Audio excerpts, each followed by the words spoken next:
Aquarius sun, what's going on? What's poppin', man?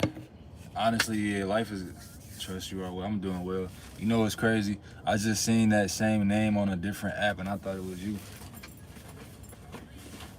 But I know you got the. I know y'all call that like a moco or something. I think you had the moco on there. Oh no, I know you got the moco. And she didn't have the moco and whatnot. I'm doing well. I want to come on live though, see if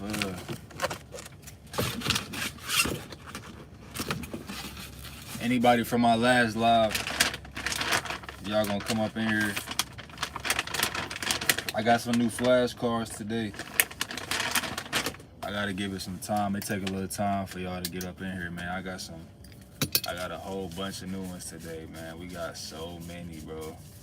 Tell me what's going on. You new? Can y'all hear me or no?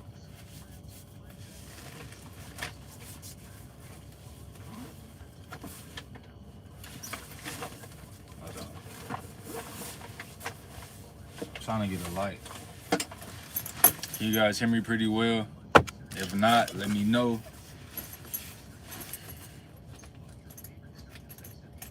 Oh yeah, so you was watching that? Okay, yeah, I remember I asked you to yeah, play that live back. So you did. That's what's up. Okay, that's what's up. Damn, that shit busting. So what is fear? Yes, I remember that one. Can you guys hear me though? We got so many over here today, man.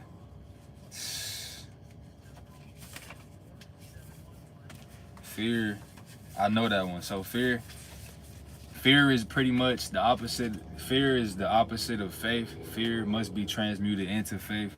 Fear is the belief in evil, or the belief in evil versus good. Hold on. That's what fear is.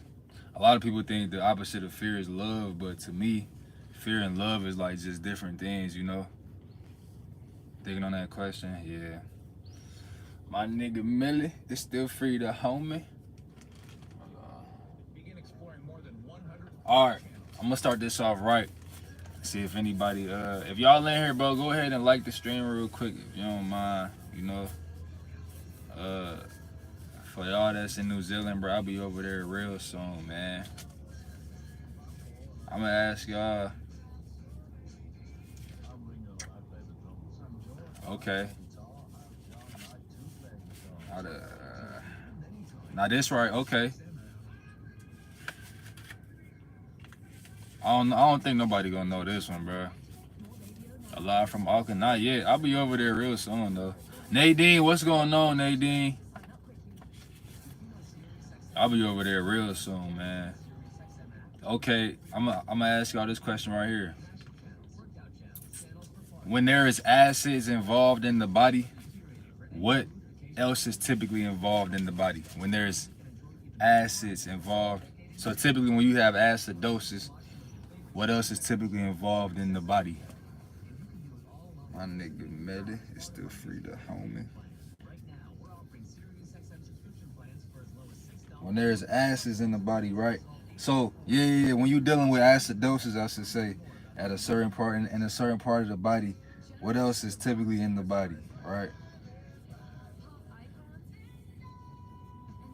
Cause I've been educating myself on like autonomy or anatomy, whatever you call it. Like anatomy, pretty much. And like the next question would be with that one.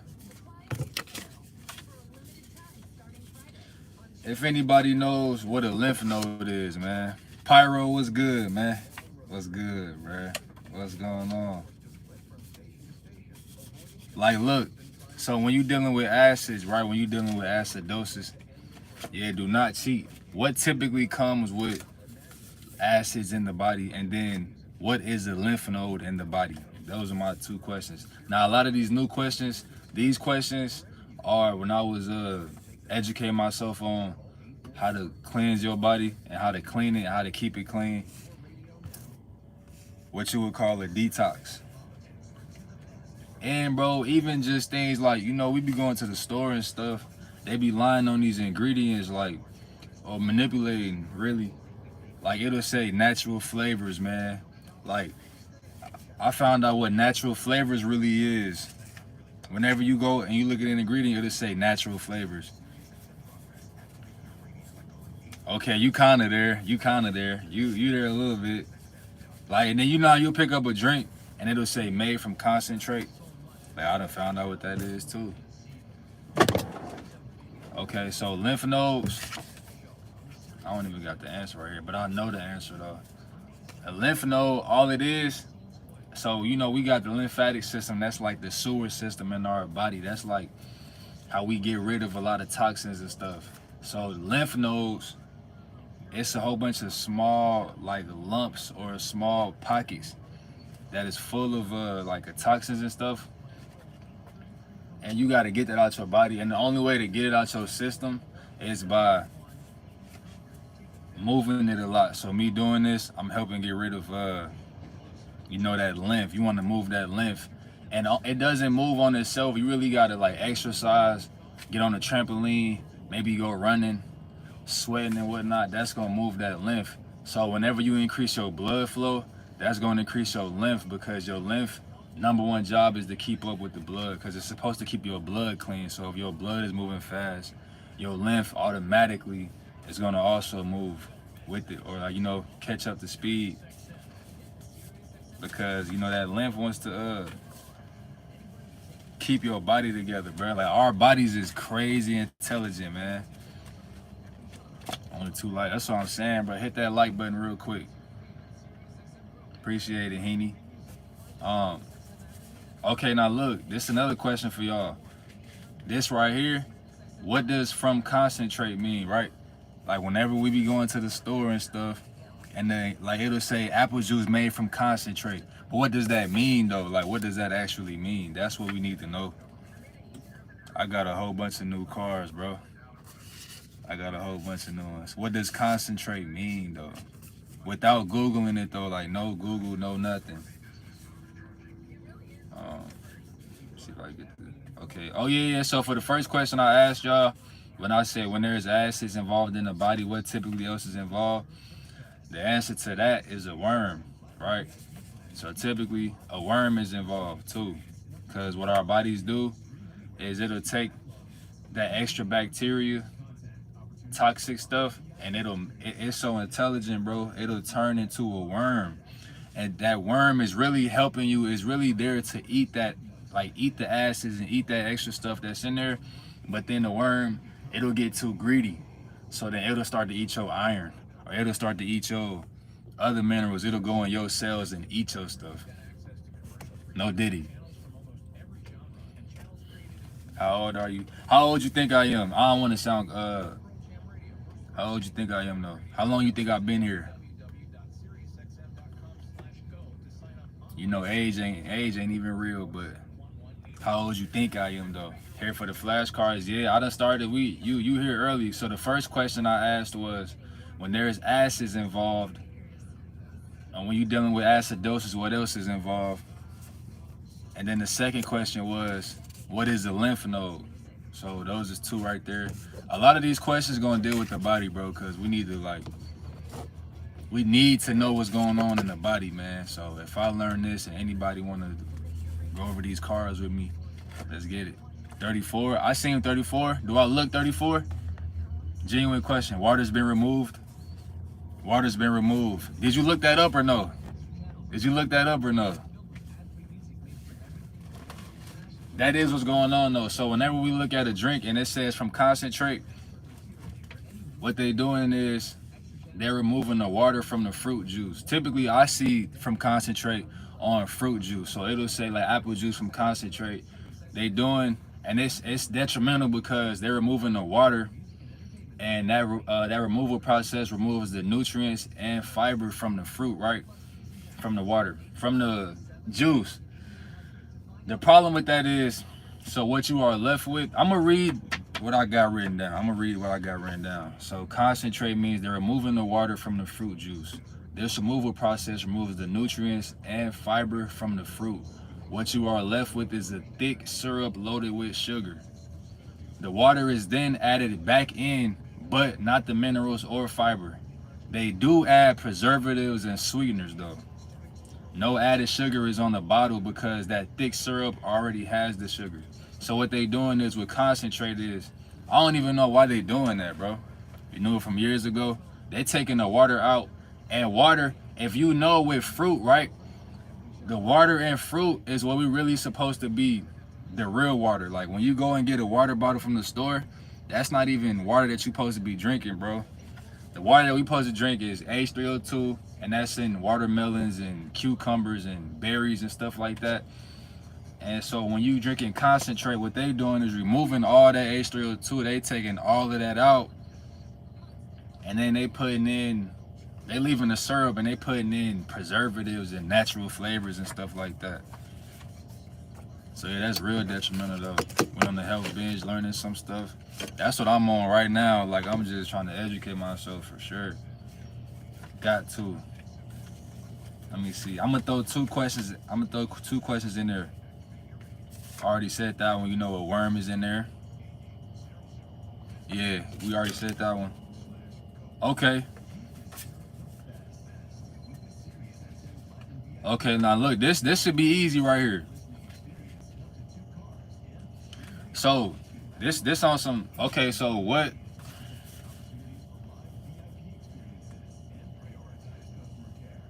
I like this question better. What is your highest mineralization to hydrate and destroy stagnation and acidosis on a cellular level? No. What minerals hydrate the body the most to destroy stagnation and acidosis on a cellular level? I'm gonna repeat that question again. What minerals hydrate the body the most? That's the question. What minerals hydrate the body the most?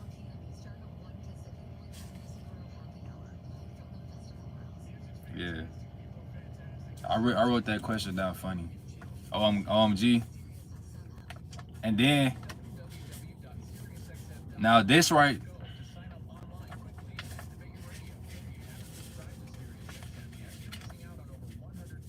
And my second question is, how many electrolytes are there?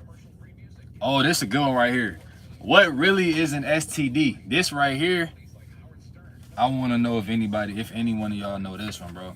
What really is an STD? On like what's really going on whenever you get an STD? What's really going on the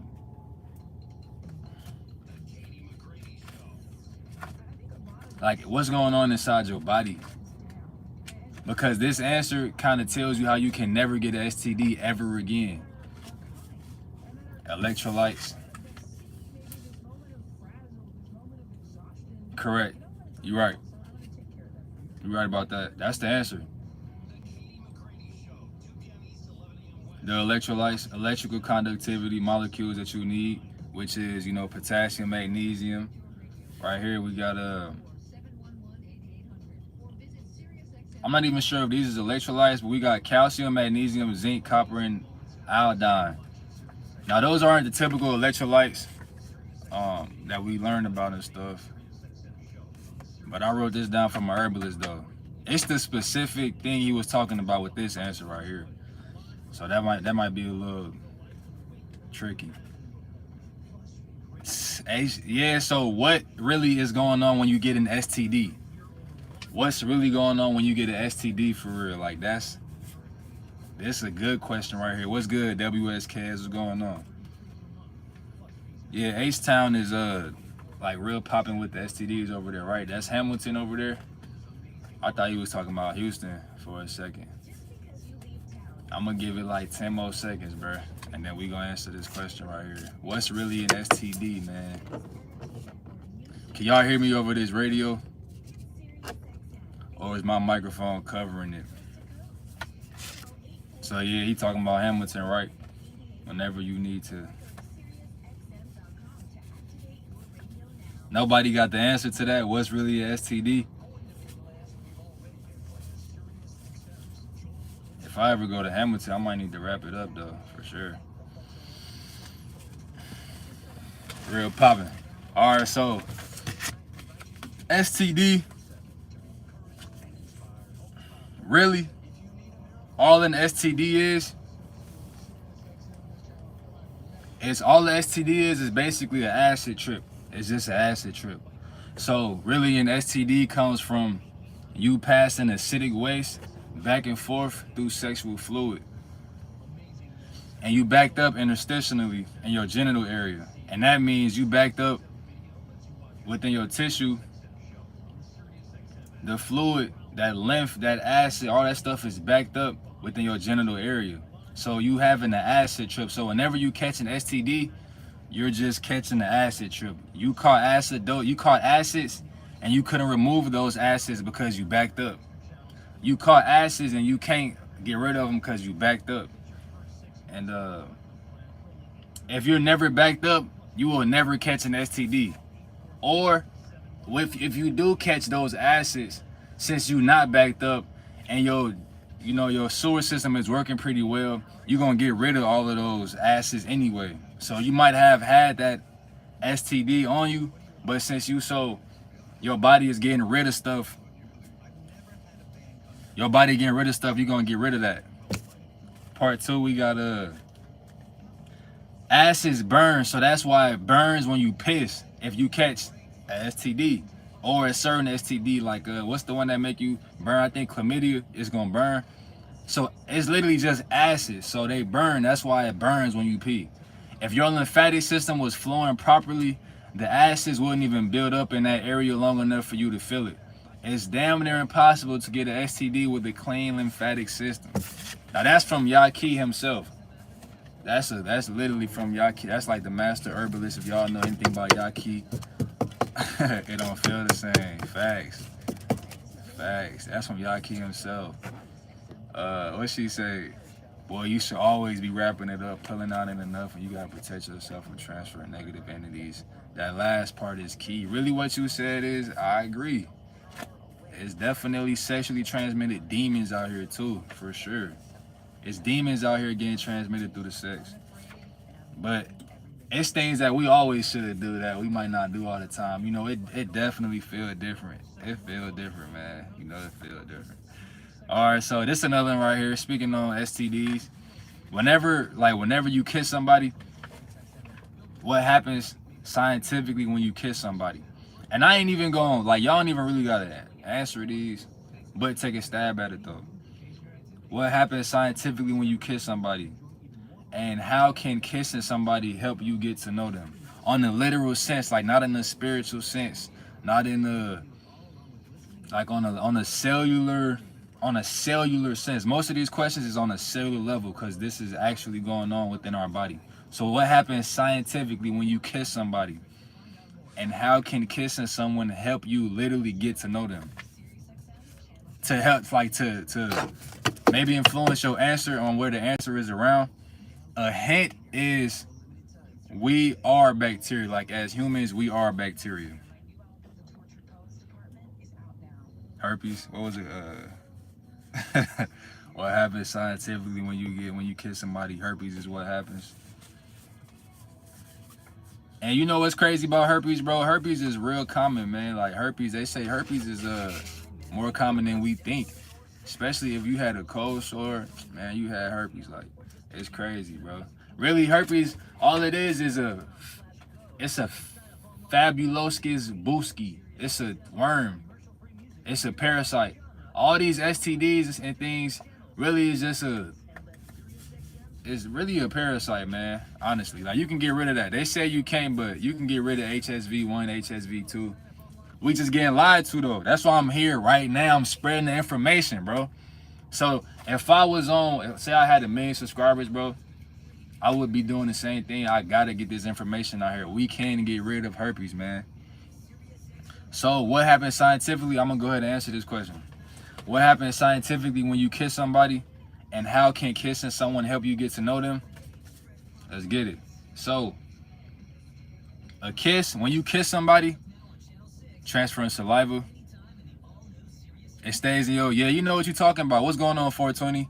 You know what you're talking about. Yeah, that's that fabuloscus buski worm. I'm saying it wrong, but it's fabuloscus buski worm. You know what you're talking about, Marie, for sure. It's all throughout your spine. And then depending on where you might get outbreaks at, can tell you where it's sitting at too. So a kiss is just passing and exchanging fluids and bacteria, right? So whenever you kiss somebody, you transfer 80 million microorganisms. So you know someone deeper by knowing their biology. We got to understand that first thing first, you know someone deeper whenever you know their biology. So whenever you kissing somebody and you transferring 80 million microorganisms, you're literally getting to know their biology. So how do we know their biology? Is we swapping bacteria. Now that bacteria becomes one with each other, and then y'all learn each other's pheromones. The whole purpose of sex is swapping the bacteria as well. Your sperm is technically a germ. Bro, what? That's super interesting. That's why we hungry. What that mean? Hungry, what is that? See, that's some New Zealand lingo. You become immune. That's kind of true. Even whenever you actually having sex too, you kind of can become immune as well. Show you the studies and you'll believe what I said that you said you'll believe. I'm gonna read that one more time though. So whenever you kiss somebody, a kiss is just passing and exchanging fluids and bacteria. You transfer 80 million microorganisms. You know someone deeper by knowing their biology. How do you know their biology? You swap back, y'all swapping the bacteria. That bacteria becomes one with each other. And then y'all learn each other's pheromones. The whole purpose of sex is swapping the bacteria as well. Your sperm is technically a germ. That's why I said the hint is that we are bacteria, because really that's all we are is bacteria, for real too. As within, so without, as above, so below. Oh, nose to nose. Okay, that makes sense. That makes sense. I can see that. Because you swapping bacteria doing that too. Okay, I see that. That makes sense. Whoever made that up, they know that for sure. It's crazy. See, these things, they interest me because it's always a literal sense to why these things, why they happen. So this one right here, these two is around nutrition. I got a lot of questions, a lot of new labels on nutrition, man. So one, whenever you read natural flavors on the ingredient, right, what is that? What typically is that? Do y'all know what that is? Say you go and pick up an orange juice right now when it says natural flavors. What is that though? And some of them might say no natural flavors. What is the natural flavors? Because it's a little bit of manipulation going on, man. You know? I'm going to throw some old ones in here too. Okay. What are the 3 major systems in the human body? What are the 3 major systems within the human body? The main ones. The first question was, what is natural flavors? The second question is, what are the 3 main systems? The 3 major systems, man. These are the most important ones. The body has 3 major functioning internal systems. What are they? And typically, if you keep these clean, you will never really get a dis-ease. All a dis-ease is your body at a dis-ease. And really, a lot of it is acids. Show you the studies that you can get rid of STDs, just your immune system. Which one are you talking about? The clap or HIV, syphilis, or herpes? I don't got no studies on you. I don't got no studies. You will have to definitely tap in with Yaki Awaken. He know this stuff for sure. Not natural, pretty much. But what are they though? Like what is natural flavors? Nervous system, lymphatic system, muscular. I never even heard of that last one right there. Musculoskeletal. Okay, that's the muscles. That's the muscles. But no, that's not. That's actually, you got the first 2 right. The first 2 is right. The nervous system.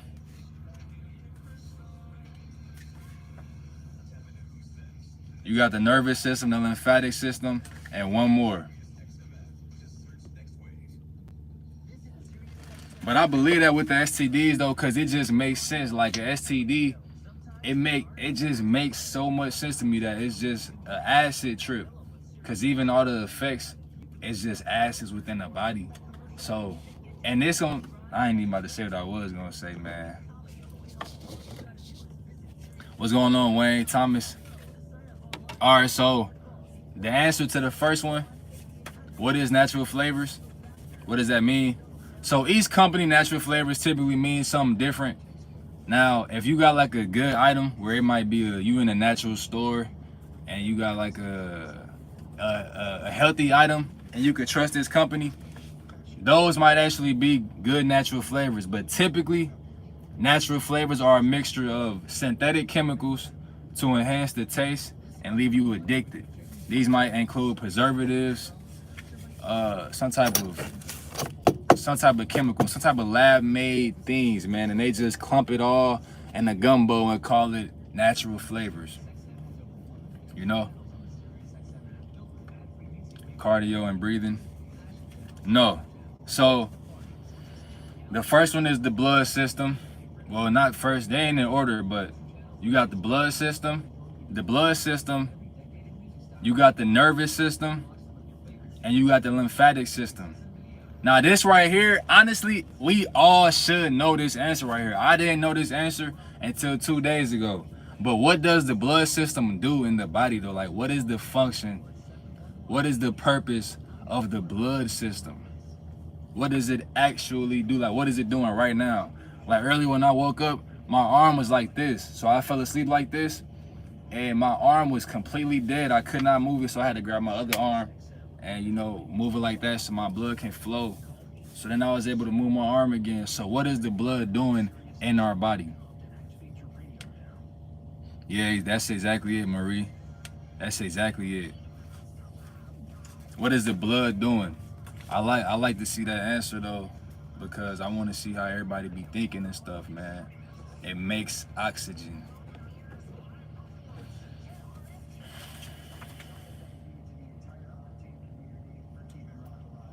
What's the blood system doing in the body?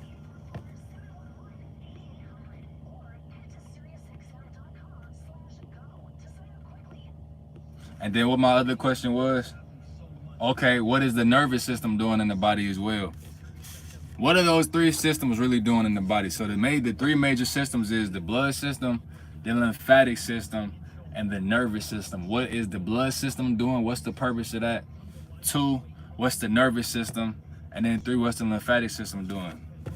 Ponder on that one right there for like a couple seconds. We're gonna come back to that.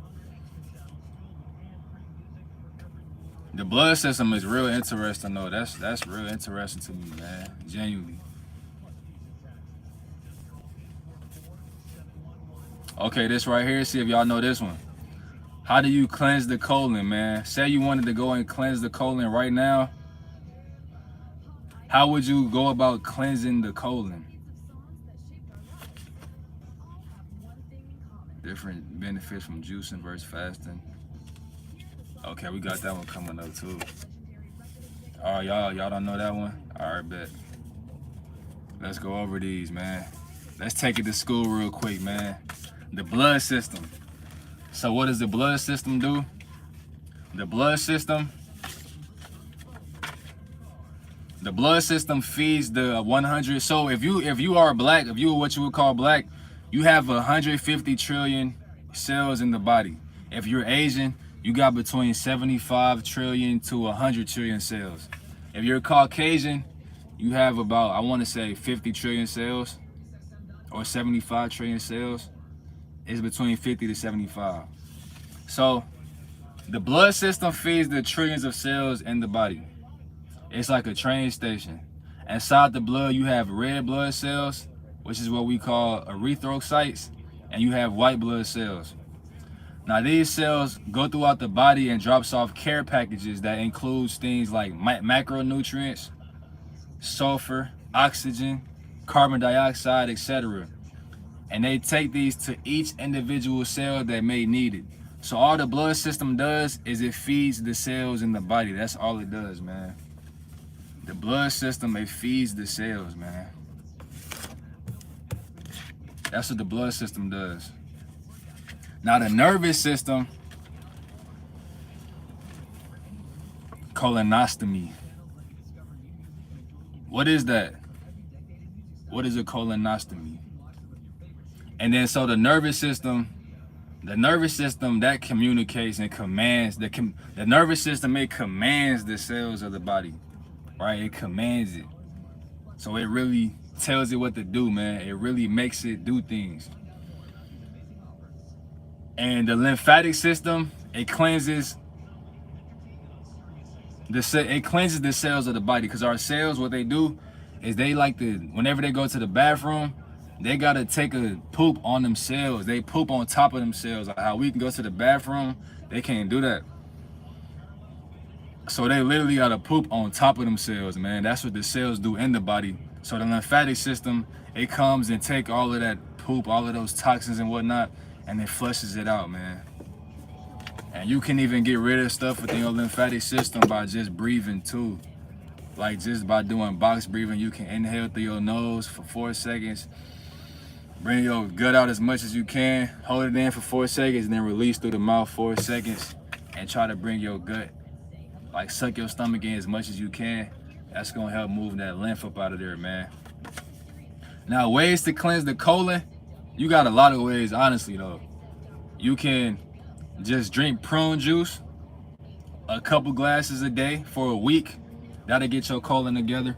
Prune juice is kind of nasty though, I'm not gonna lie.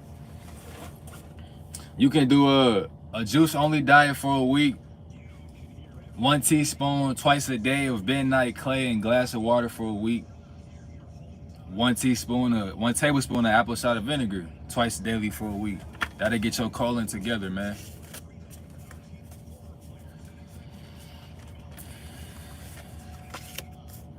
And this the things we ain't even learning in school, man. This was crazy though.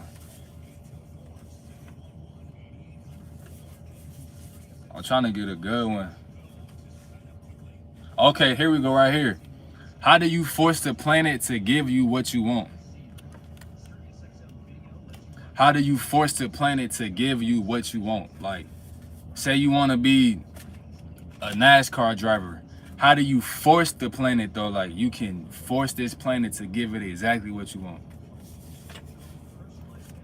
I'm gonna drop 2 questions on y'all right now, man.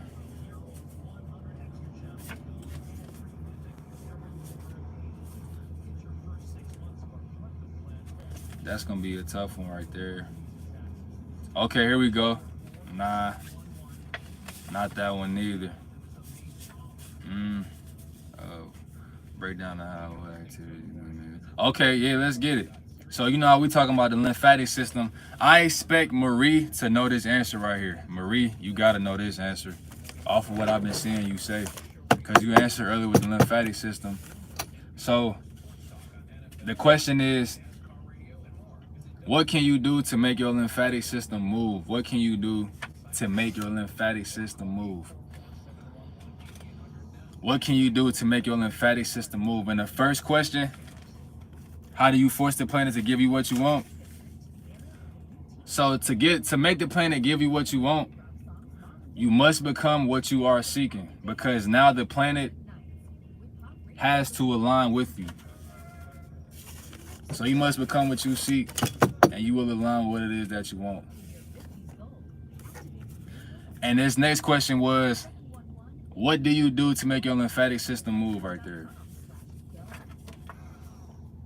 And this right here, we should know these too. So this question right here, what are watery vegetables and what are watery fruits, man? Let's go, Marie, you got this. What are watery vegetables and what are watery fruits? I feel like Nadine gonna be able to answer this full one right here. Kiwi fruit for what? What are watery vegetables? What are watery fruits? And then skipping, running, rebounding. Yeah, pretty much. You can do that's pretty much it. That's pretty much what you can do. Get on a trampoline, run, jog, skip, breathe. Intentionally breathe. Okay, here we go right here. So what really is joint pain, knee pain, and arthritis? Whenever we get told these things, we typically not getting told what's going on a cellular level. So on a cellular level, or just within the body, what really is joint pain, man? What's really knee pain? What's really arthritis?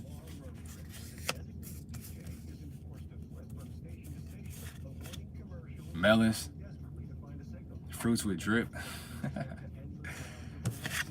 inflammation. So the watery vegetables is, now, yes, all fruit does have water. That is true.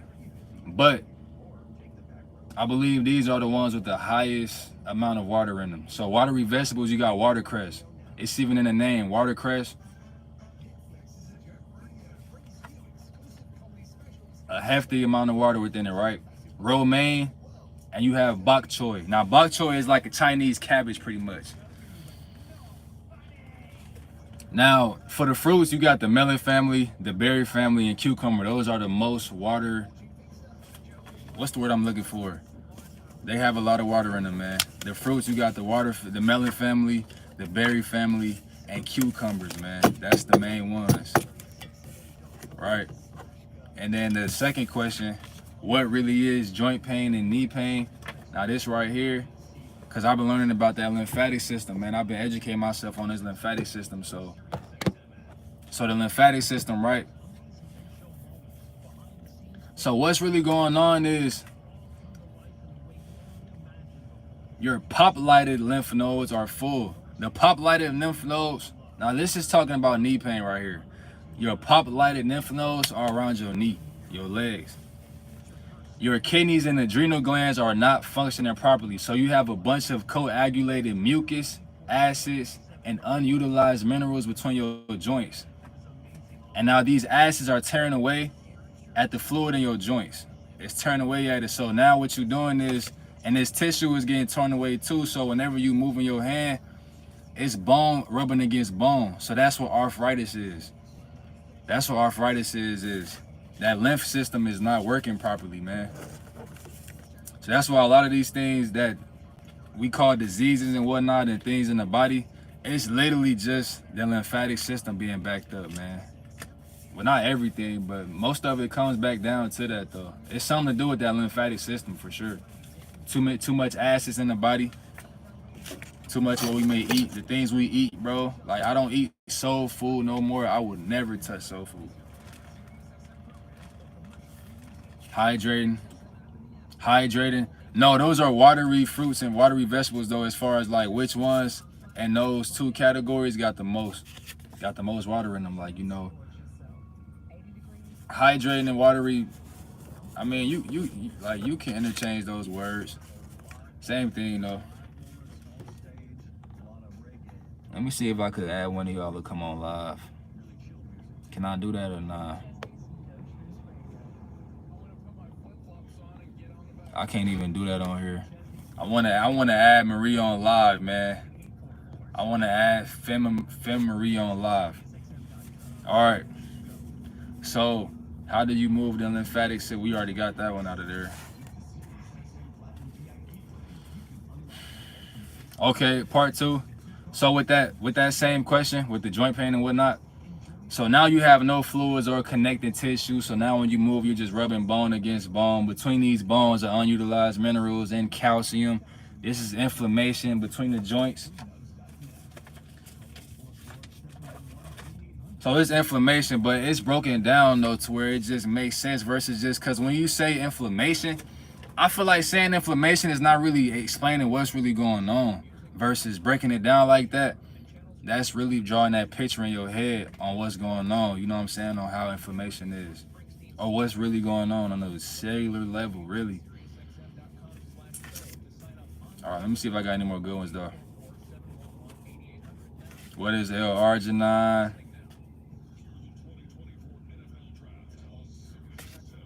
Goes through. Okay. Anytime you're dealing with anything in life, you're dealing with consumption and elimination. You cannot consume or digest what's going without going through the. Okay, this gonna be tricky right here. I'm gonna see if any of y'all get this one. So this question right here. Anytime you're dealing with anything in life, you're dealing with consumption and elimination, whether that's food, thoughts, whatever it may be, right? So you cannot consume or digest without going through the what?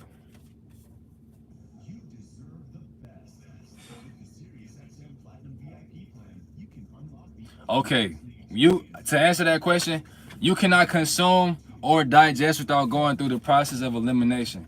But what happens if you don't eliminate? That's the question. So anytime you consume something, right, and you don't go through the process of elimination, anytime you bring it in, whether that be it might be a whole bunch of new theories, physical food in your body. It may be, because this applies in the physical sense and like a spiritual sense as well. Anytime you're dealing with anything in life, you're dealing with consumption and elimination. So for example, say you want to you want to get rid of a habit, you're going to be dealing with the process of consumption and elimination. So you cannot consume or digest without going through the process of elimination. But if you don't eliminate, what will happen? That's the real question right there. What's gonna happen if you don't eliminate, man? What's gonna happen?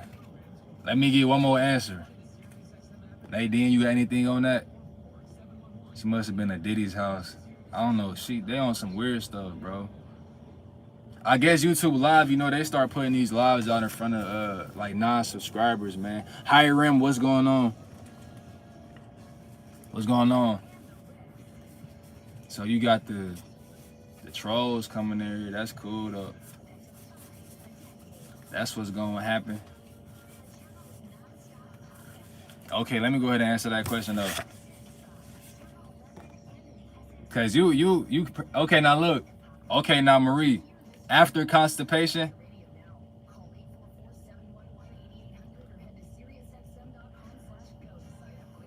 constipation is the answer, right?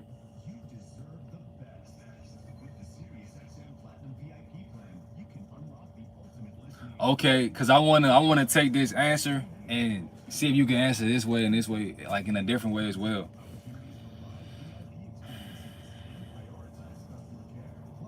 Okay, so now look, so whenever you constipated, right? So if you don't eliminate what you accumulate, you become constipated with that. And constipation equals stagnation, right? So stagnation shows you're holding on to what? Constipation shows you're holding on to what? And this word, it ends with a C. If I tell you what to start with, you'll be able to guess it. It ends with a C. So I'm gonna start from the beginning. Anytime you're dealing with anything in life, you're dealing with consumption and elimination. You cannot consume or digest without going through the elimination process. If you don't eliminate what you accumulate, you become constipated with. And constipation equals stagnation.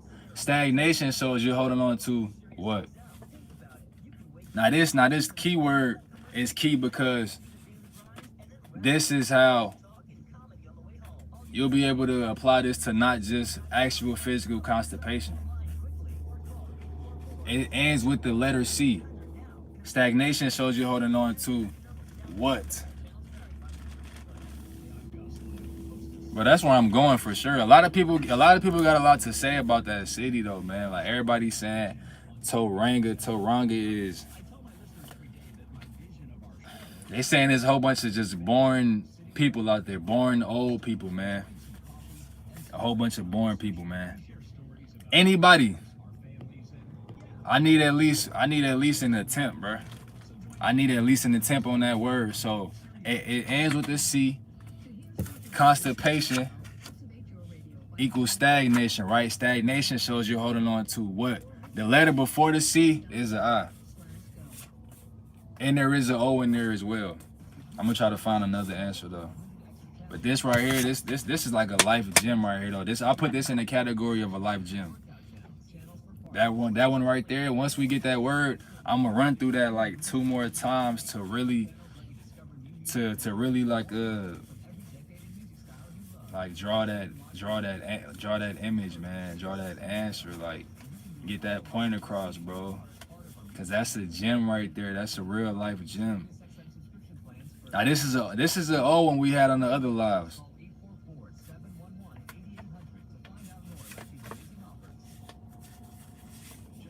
What are some nice guy pitfalls? What are some nice guy pitfalls, man? What are two nice guy pitfalls? Has an O somewhere. Colic ends with the C, starts with an A. If I tell you what it starts with, you're gonna know it. It ends with the C. The letter before the C is the letter I. The letter before the letter I is an X. That should give it away. So the last 3 letters in this word is XIC. I'm gonna read this question again. Anytime you're dealing with anything in life, you're dealing with consumption and elimination. You cannot consume or digest without going through the elimination process. If you don't eliminate what you accumulate, you become constipated with. Constipation equals stagnation. Stagnation shows you're holding on to this word, blank. And then this next question that we got rolled up is, what are some nice guy pitfalls, man?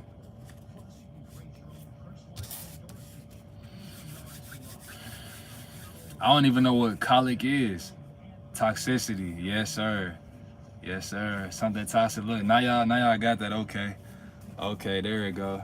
They rolled it. Even Pyro had that one. Cause you know, Pyro typically don't be answering for real. So even if Pyro knew it, everybody else definitely gonna get it. For sure. Okay, now look. Why that's such a gem to me is because stagnation, what we really need to take from this is stagnation shows you're holding on to something toxic. So that toxic can be literal toxic waste in your body. It can be toxic memories, toxic relationships, toxic thoughts, anything that may be toxic that's keeping you stagnant.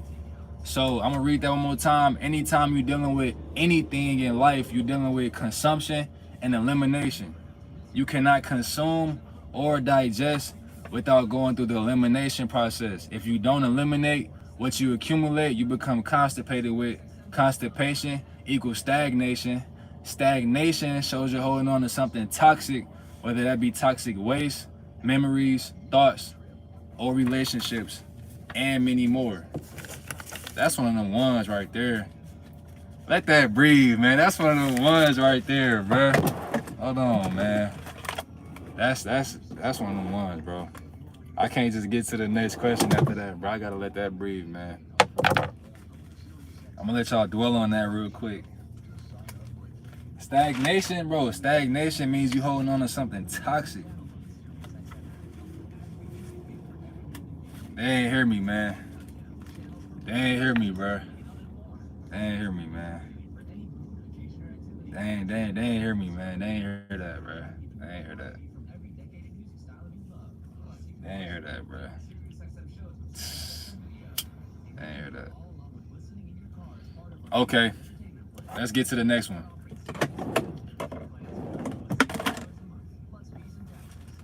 Hold on, let me put this sun guard on, man.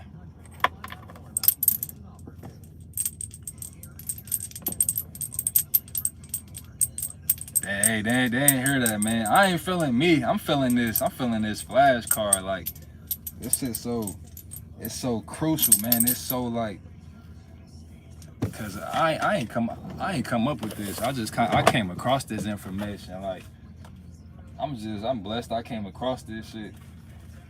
All right, let's get it. On to the next one, right? So, what are some nice guy pitfalls, man? We got 3. There are from Taranga. What you talking about? If you cross the line. Oh, you in the? Oh, y'all talking about each other in the chat. What are 3 nice guy pitfalls, man? 3 nice guy pitfalls. Y'all, man, what? That's one of the ones right there, bruh. That shit right there is so crazy. That's one of the ones, bruh. That's one of the ones for sure. Cause it's like, I'm gonna tell you why I think it's one of them ones. Because, right, once you stagnate somewhere, you able to dissect what's going on. So say you literally at a fork in the road and you just stagnant, or you don't know which decision to choose, you able to relate back to that. Okay, that means I'm holding on to something toxic. Let me see what's going on. Like I can analyze myself and whatnot, man. Shungite, I don't even got that written down. I need to. I meant to write that down. We could talk about this though. Y'all know, okay, y'all know what this is? This easy right here though. Shungite is pretty much just protection. It's just a protection crystal, or it's just a protection. Let me ask y'all a question though. I see a lot of people been saying crystals is evil, man. Like, do y'all think crystals are evil? Is that the common belief out here? Like crystals, you opening yourself up to something evil? People say that within crystals, there can be negative entities on the crystal. So I have heard a lot of people, let me not say a lot, a couple people tell me that, yeah, I got that. I keep it right here. Keep it right here. A couple people tell me how crystals is evil, man. Crystals is all good, right? Is it demonic, allegedly? But see, this the thing though. Okay, so for anybody that thinks crystals may be evil, this is my question, like, because, you know, there's duality within everything. So my question to y'all that may think, if y'all in here, why are crystals are purely evil? Why are they only evil? Like, why would they not be? Because just as much as they can be evil, why would they not be as potential to be, like, you know, positive and good? Like, why are they only evil? Like, why would they only be, like, I don't even know what's really, like, in life, what's really something that's only evil for real? Like a gun? A gun, it depends on how you look at it. A gun can be a positive thing. Like crystals, there's no way that something like that can be, especially if you're dealing with like spiritual things, bro.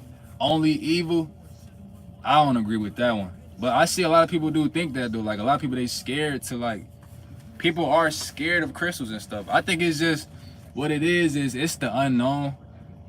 People that may just not have went into the unknown at all. It's fear, you know. And we know what fear is. We know what fear is, right? Fear. Let's go back to that. That's why I wrote these cards down. Fear, unknown. What's up? Look, now fear, what we said fear is the opposite of faith. So if you think crystals are like bad, either you got told that or you're just dealing with fear. And fear must be transmuted for faith. And when it comes to crystals with me, it's faith within them.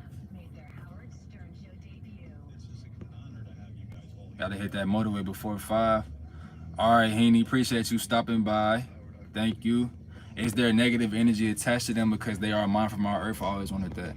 Now I do know that crystals, it can have negative energy attached to it. Say if I got this crystal from somebody that was just negative, all that energy that they might have had being around this crystal is going to be within that crystal.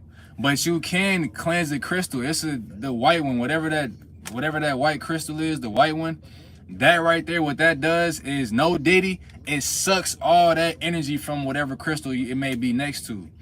So, and that's how you can also charge your crystals as well, if you just let it sit next to or in a big ass white bowl of that white crystal. That's gonna cleanse that energy out of there. Is that what it's called? Whatever that white one is. And I know, bro, just as much as something, it's everything polar, bro. The law of polarity, man. Hot and cold, love and hate, fear and faith. Yeah. Unknown, definitely. We. Oh yeah. So, man, look, these are all the new ones right here. I'm about to start going through the old ones now, but these are all the new ones we just went through. All of the new ones are, we done with the new ones now. Let's get to some of these older ones now. Latrice, what's going on? Selenite. I think Bluetooth is bad for you for sure. Man, I got this book right here. I got this book right here. Look, I got this right here. I got this right here. This for like EMF protection, man. I got a whole bunch of stuff, man. This right here, I got this scarf right here. It's threaded with silver, you know. It's gonna protect you from that EMF, that radiation. I got some gloves. I got some gloves that protect you. What I do, I put my phone in this. I put my phone in here whenever it's in my pocket or something. And after like 2 minutes, the phone will literally turn off. It'll turn dead. Like you can't even, you could call it, but to me, it won't even ring. The service will go out. It'll protect me, you know what I'm saying? Because these phones is emitting a lot of radiation, a lot of EMF, Bluetooth, all that. I got a scarf. I be driving this semi truck. Okay, so the title is called An Electronic Silent Spring. An Electronic Silent Spring. You can see that. An Electronic Silent Spring. An Electronic Silent Spring. I only read one chapter and it's already crazy. It's already crazy, man. Not even one chapter, the first 2 pages, really. But yeah, this radiation is no joke, bro. And like the lady, just a quick, the first 2 pages of that lady, her son used to live at he used to work at do work at like a college, and his study hall was right next to like a big tower. It was a Glen Tower. And the Glen Tower, yeah, they say you really want to keep wired headphones in, man. It's a lot less radiation. I keep this right here with me. This is an EMF reader, you know. So it's no joke. I'm not playing. You know, cause my body became sensitive, bro. Like I be able to feel shit. Like it's crazy. I ain't even gonna get too deep into that though. But yeah, the lady in that book though, the first 2 pages, her son had died from all the radiation and whatnot from this tower that he used to work next to.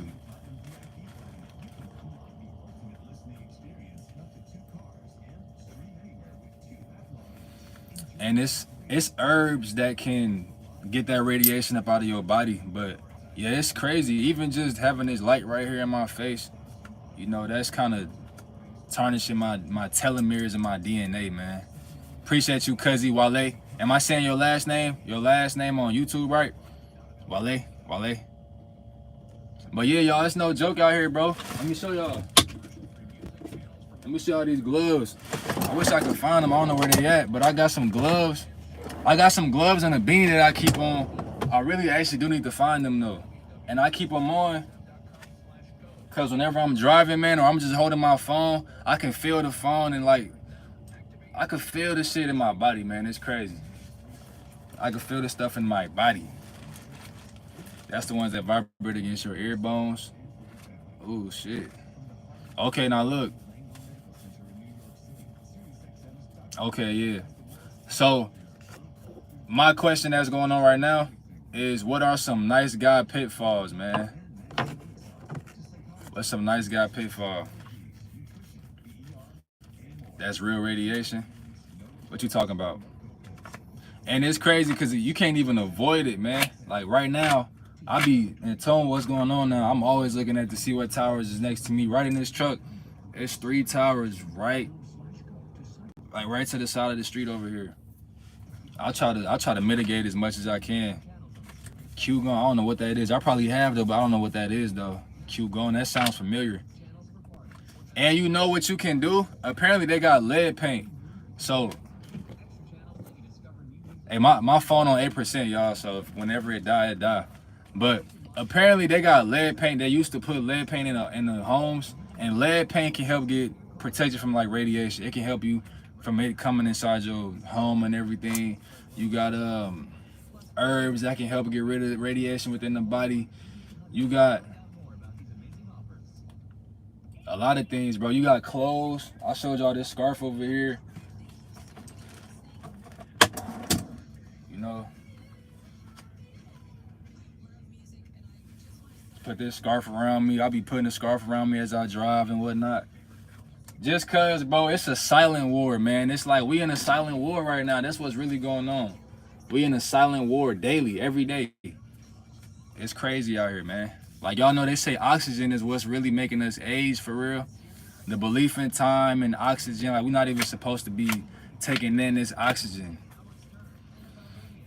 And the oxygen is coming from the sky, the planes. Nice guy pitfalls, there a determined answer or is just an overall? It's a determined answer, but I do want to, but the answer is going to be hard for you to answer because it's only two answers. Like it's two different things because it's so broad. They got so many pitfalls. The ones on the card is two. But what do you think they are though? I don't think your answers would be wrong. What are some nice guy pitfalls? And it's two on this card. Tai Chi. See, yeah, I feel like I know if you break down what it is. Personally, it's treating their parents bad overall. Huh? Nice guy pitfall personally is treating their parents bad. Nice guy pitfalls. No, I haven't heard of that one. That's not on the card. People pleasing. That's one of them. Too trusting. Sennheiser headphones. Bro, the wired headphones is much better for you. Just because it's not taking in that Wi-Fi, bro. And then I don't even use Wi-Fi no more, man. Wi-Fi is like the devil out here, man. It's crazy. I can feel that Wi-Fi, bro. I can feel that shit. And you know, airplanes is the most radiation you will ever get. But so what's on the card is some nice guy pitfalls is over talking. Nice guys, they hate silence, man. Nice guys, they hate silence. They always feel the need to respond. They always feel the need to speak when it's super quiet. They get super uncomfortable. Another one is laughing when something is not funny. This is like a nice guy dead giveaway. Is they're laughing when something is not funny, especially when it's not a workplace. When you do this, when you laugh when something is not funny, what you're communicating is you just trying to get along. You don't want to be bothered. You're not going to be yourself. What you're communicating is weakness, man. So if something is not funny, don't laugh, bro. Especially if you a guy dealing with girls, bro. They gonna respect you a lot better whenever you, like, don't be fake, man. Because you can tell somebody being fake, too. That's some nice guy shit. That's some nice guy shit, for sure. That's some nice guy shit all day, bro. You see, I got so many, bro. I got so many. Okay. Nah.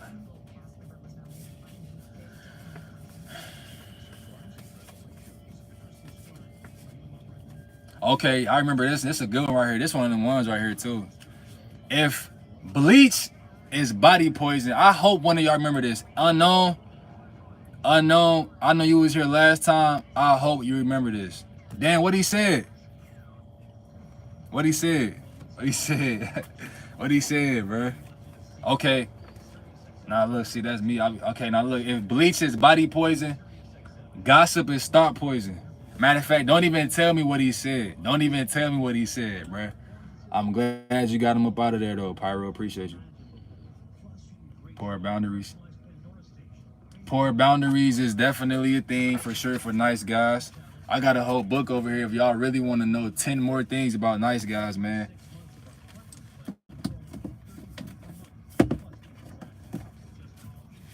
Here we go right here. Yeah. I got a whole book. I ain't gonna lie. I ain't gonna say I used to be a nice guy, but I definitely got a lot of things in common with him, though. I ain't never just got walked over, but I definitely have been super nice, bro. So we can get into this book if y'all really want to, man. No more Mr. Nice Guy. No more Mr. Nice Guy. Yeah, I want, cause you know what it is? I want my respect out here, bro. It ain't even about not being a nice guy. It's about getting, like, demanding your respect, bro. I noticed that whenever you walking around all smiley and bubbly, people don't tend to respect you. But whenever I'm, like, mad or for whatever reason, or just more so serious, that respect is definitely given for sure, man.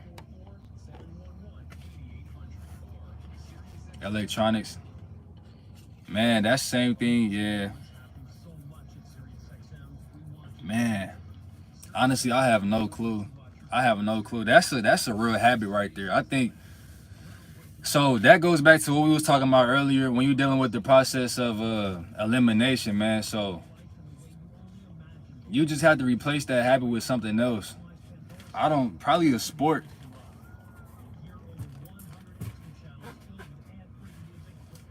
Cause my little siblings, they be on them electronics all day. Man, I don't know. I don't know. I wouldn't know. I wouldn't even know, man. Let me say what I would do. I would just really just force them off of it. I would take it off of them, let them cry, bro. Just let them sit there and cry. Eventually, they're going to stop crying and they're going to have to be in real life. They're going to have to be outside. You're going to throw this football. You're going to throw this baseball. Throw a baseball with them. Throw a football. Like, do something like that. Just honestly by force, man. That's what I would do. I would force it. Like, if they was around me, I'm forcing it. And you're just going to cry until you don't cry no more. Because I'm doing this out of love. You are not going to be on this iPad out here in the sun all day. If I take the iPad and you start crying, good. Because crying is good for you anyway. So go ahead and let all them tears out. And then once you finish crying, you know, we can get something to drink, do whatever, and be outside and whatnot. Like, kids ain't even building sandcastles no more, huh? They ain't playing in the dirt, getting ringworms and all that. Anyway, now this right here, this is a gem right here.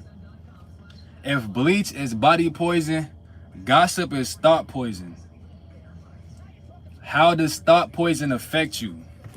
How does thought poison affect you? If anybody was here from the last time, you might remember this answer. Or you do remember that question. Right, keep crying. Like, really though, like actually let them tears out. Start going on adventures. And it's crucial because, bro, being on a phone is damaging in many different ways. It's damaging in the literal sense where, like, this light is actually damaging them kids. Because, you know, they be all close on it like this. It's damaging them because it's distracting them. And what was the other way? It's damaging them because, depending on what they watching, bro, they just flooding their brain with a whole bunch of things meant to keep their attention. It's just inhumane to be on the phone all day because it's manipulated, like, communication, man. It's manipulated communication because it's content, so it's like it's not even a genuine dialogue going on. You know what I'm saying? If you watching the video, you just being an observer versus communicating, getting better social skills and whatnot, especially as a kid.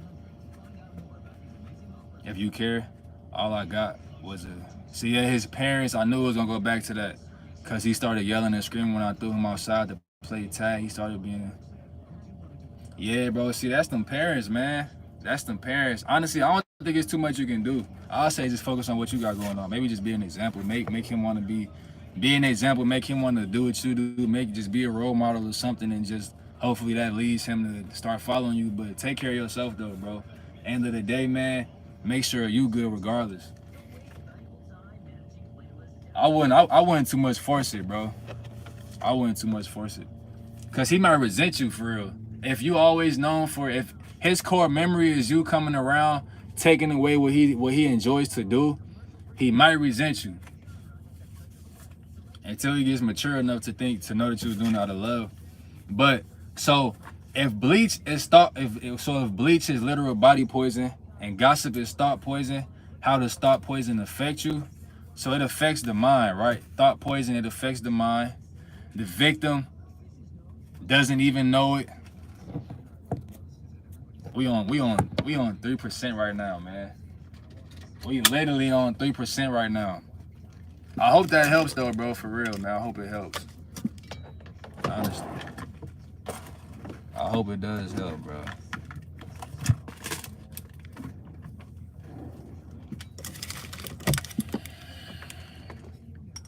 I tried that. Oh yeah, I read that already. I hope it helps, bro.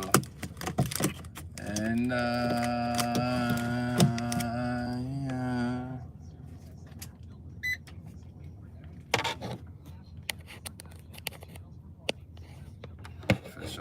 make sure y'all like this stream, bro. Cause look, I gotta goddamn. Cause you know what I gotta do to charge my phone? Let me show you. Hold on.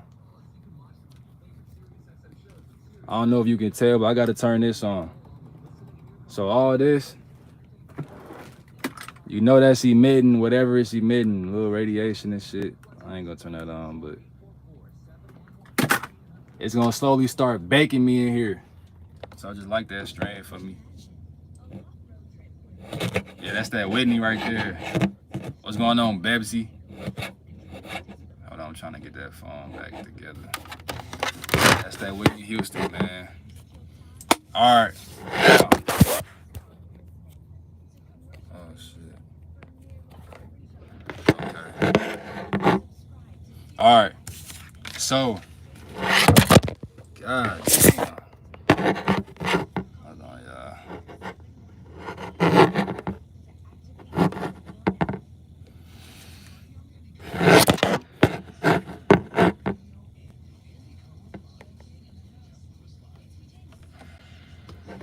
Hold on, bro. I know what to do. I gotta sit y'all through a roll of tape, man. There we go. That's perfect right there. Oh yeah, it definitely gets scary. It gets scary, honestly. It's not honestly the worst thing that I have came across though is them Wi-Fi routers and them computers, man. Like the computers, I don't feel the Wi-Fi routers, but if I'm on a computer and it's using Wi-Fi, if you got a computer, I suggest make sure you're using the Ethernet cable if you're gonna use the computer. But if you're using Wi-Fi, them things is off the scale with this meter. The Wi-Fi box is also off the scale too. You can get like a cage or something like that to cover up your Wi-Fi box, and that will deplete a lot of the radiation. Or I mean, not deplete it, but keep it consumed. You can also get real shungite. You can get like real shungite, actual shungite. This is type 2 shungite. If you get type 1 shungite, that's going really, if you put that next to your Wi-Fi box, that's going to kill off a lot of that radiation or transmute it. What it does is transmute it. All right, Hiram. Okay, y'all want to know about, oh, you seen that copper over there? I don't know if you seen that shit right here and shit. So the copper, y'all want them copper questions? Bet, man, let's get it. Bet, let's get it. Let's get it. All right, man. I actually skipped all these too. I ain't think y'all was interested in the copper questions, bro. All right, so first question, right? Bro, let's start here. What is copper, man? What is copper? What is copper?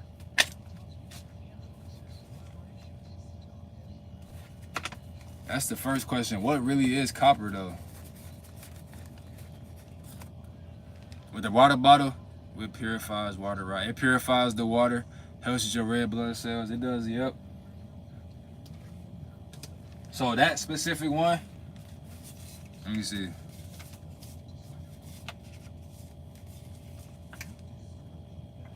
Okay, hold on. Okay, the benefits of drinking water from copper cups. I got a fat ass answer, bruh.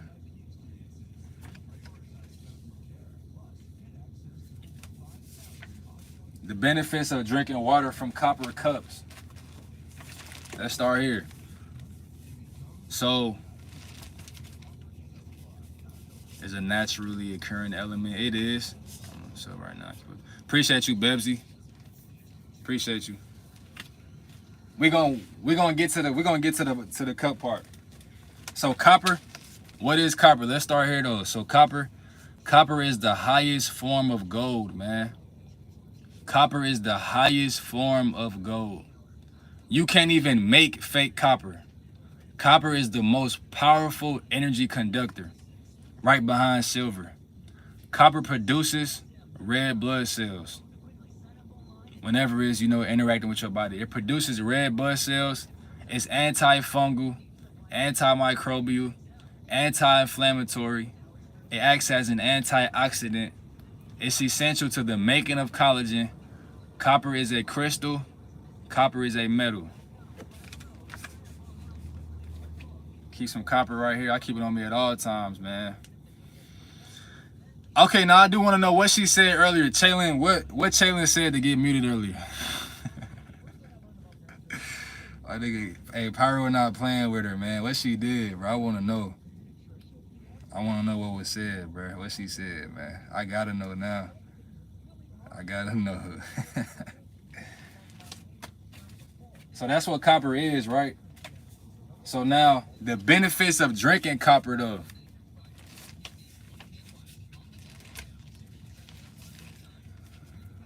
Oh, okay.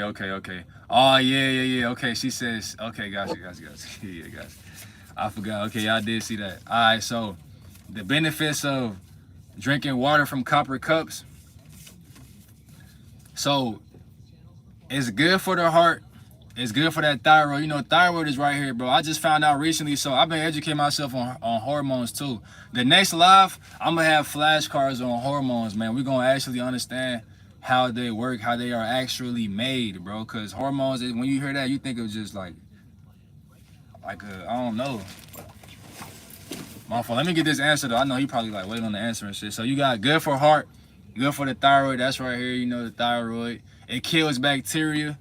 It's antimicrobial. You know, drinking water from copper cups, it helps cleanse and detox. It stimulates your brain. It helps you with headaches. It slows down aging. It helps with weight loss. It helps you heal wounds faster. It helps with healthy skin. It helps with your digestion. It helps build red blood cells and nerve cells, which later builds better brain neurotransmitters and connective tissues. It helps with iron absorption. So, because copper is a conductor, so it brings the electricity from your body into the water as you holding it. So as I'm holding it, you know, I'm sitting here holding it, say it's water in here. The electricity from my body is going to the copper, and that's going to the water. You know what I'm saying? So I'm charging the water just by holding that cup. So you charging it as you drink it, man. Because, you know, we electric, but everything is electromagnetic. We are electromagnetic. How long till I get down there? Next month, man. Next month. About May. I already got the ticket and everything, man. Ticket was a cool, about like $2,000, bro. Because I made sure I got flight insurance, bro. I got flight insurance just because, bro, this how bogus these companies is. If you don't get flight insurance and they cancel the ticket because of their responsibility, you won't even get reimbursed. Like, you won't even get reimbursed if they cancel it on their part. This shit is all finessed out here, bro. Something they say they get them relief or something.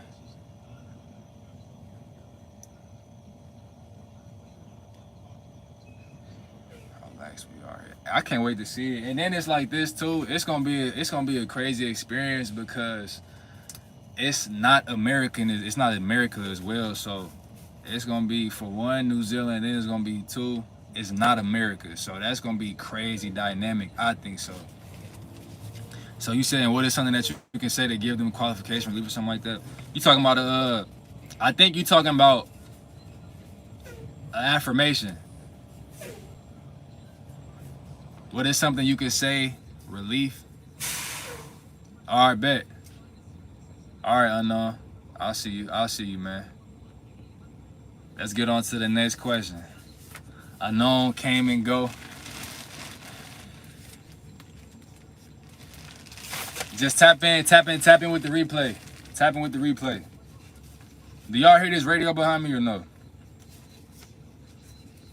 Oh, I got so many cars, bro.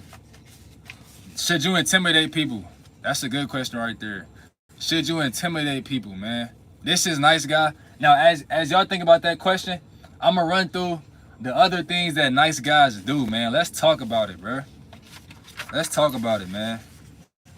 Let's talk about it, right?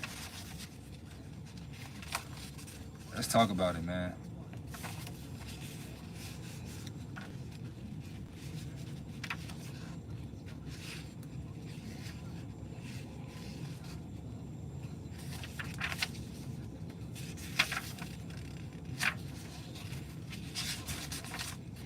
It depends on the situation.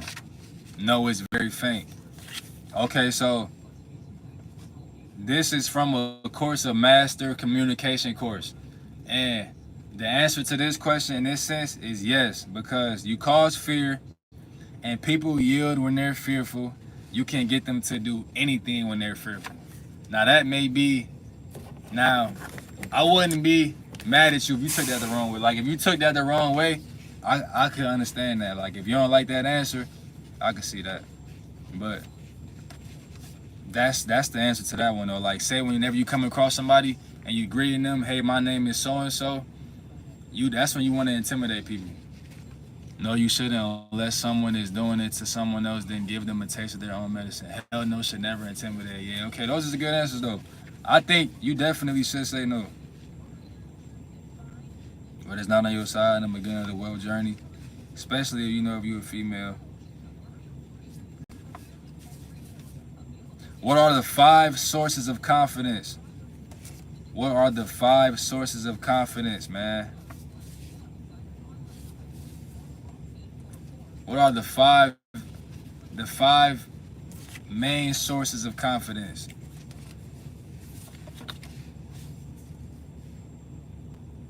These is really key because these right here, these answers is something that you don't even, especially the first one, I didn't even think about that it would make you confident or enhance your confidence, but it does though. Like I try to write down the answers that is like sneaky that we don't even realize, man. Now I want to find a lot of these nice guy things, bro. We about to get to the bottom of this right here. Trust me. Let's get it. Okay, here we go. We got characteristics. We have, bro, if y'all want to know these characteristics, type it 2, cause I'm passionate about this. We about to get to the bottom of this, bro. What are characteristics of a nice guy? If you want to know, bro, type in a 2, man. Just so I know. Now, if y'all don't want to know, that's cool. We get back to these cards. You know what I'm saying? But if y'all want to know, type in a 2, bro. So I'll know. Alcohol, LOL. Yeah, in a way, for sure. Communication, body language. Strong sense of self-worth. That's Chris. For sure. Self-worth, for sure. For sure. Physical traits, character traits.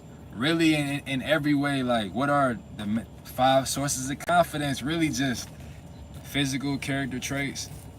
Okay, no, you saying what? So is it character or physical traits? We're talking about.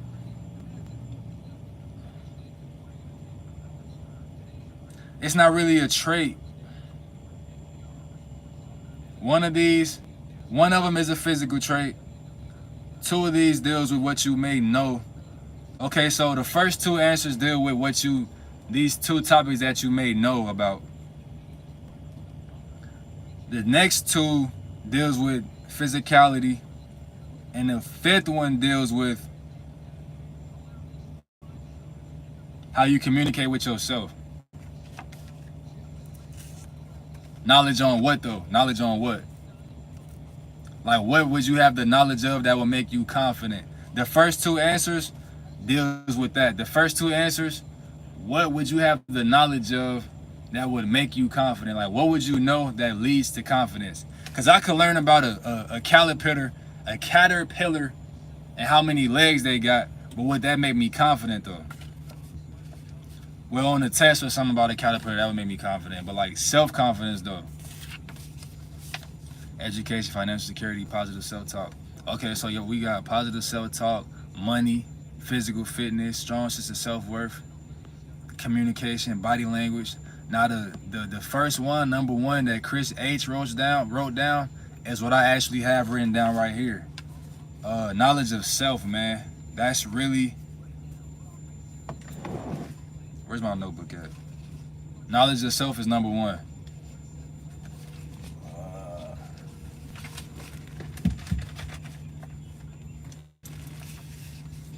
I'm looking for the notebook because I really went in more depth on all of these. But knowledge of self is number 1.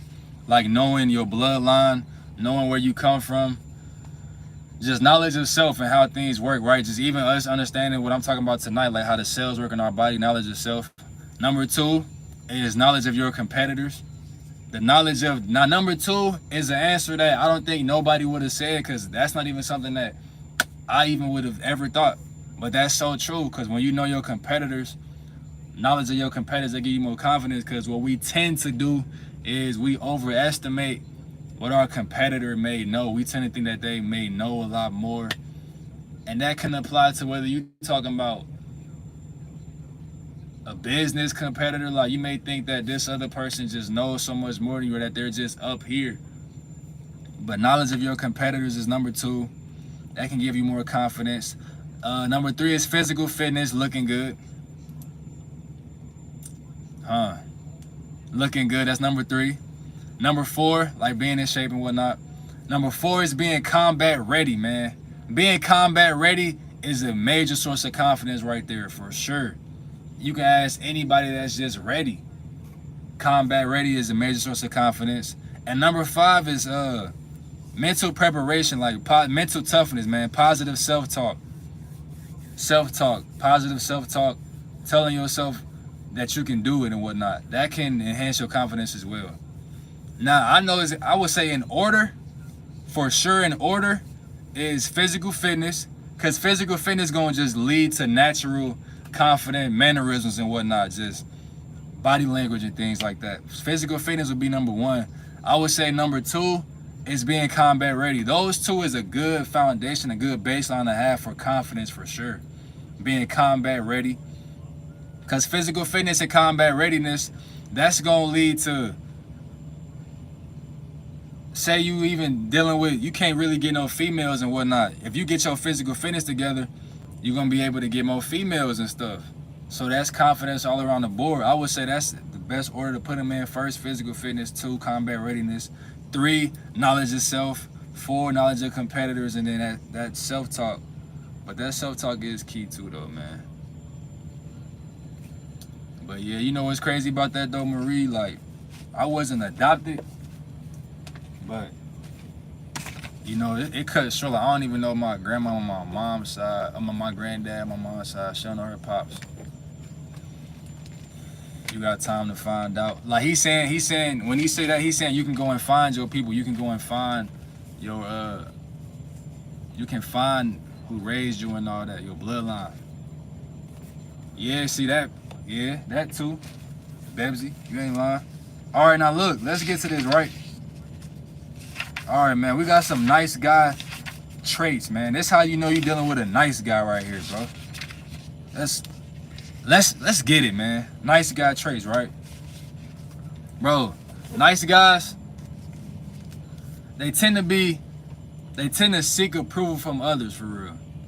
A universal trait of the nice guy syndrome is they seek validation from others. Everything a nice guy does or say at some level calculated to gain someone's approval or avoid disapproval. This is especially true in their relationships with women. So they tend to seek approval, especially from their girl. All right. Another trait is nice guys, they avoid conflict, man. Nice guys avoid conflict. Nice guys seek to keep their world smooth. To do this, they avoid doing things that might rock the boat or upset anybody. It's another trait. Nice guys are often more comfortable relating to women than to men. So due to their childhood conditioning, many nice guys have a little bit of male friends, just a few. Nice guys frequently seek approval from women and convince themselves they are different from other men. These are like pandering men and stuff like that. They convince themselves they're different. And they like to believe that they are not selfish, angry, or abusive, traits they link to other men, right?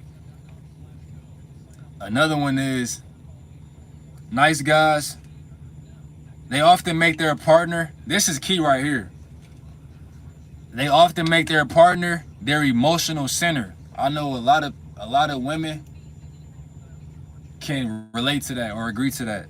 They often make their partner their emotional center. Many nice guys report they are only happy if their partner is happy. Therefore, they will often focus tremendous energy on their intimate relationships, bro. It's so much more in here, man. We can really keep going, bro. Honestly, like we're gonna do one more though. Nice guys, they repress their feelings, right? So nice guys, they tend to analyze rather than feel. They may see feelings as a waste of time and energy. They frequently try to keep their feelings on an even keel.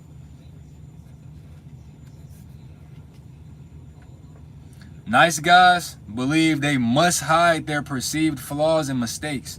These men are often afraid that others will get mad at them, shame them, or leave them if some mistake or shortcoming is exposed. I ain't gonna lie, I used to deal with that for sure. When I read that, I was like, damn, you talking about me. When I was a young boy. It's like, damn, that was me at one point in time, bro. That's crazy. But the good thing about certain books I pick that confirms you a nice guy. Good thing. Wait, what part you talking about? Which one?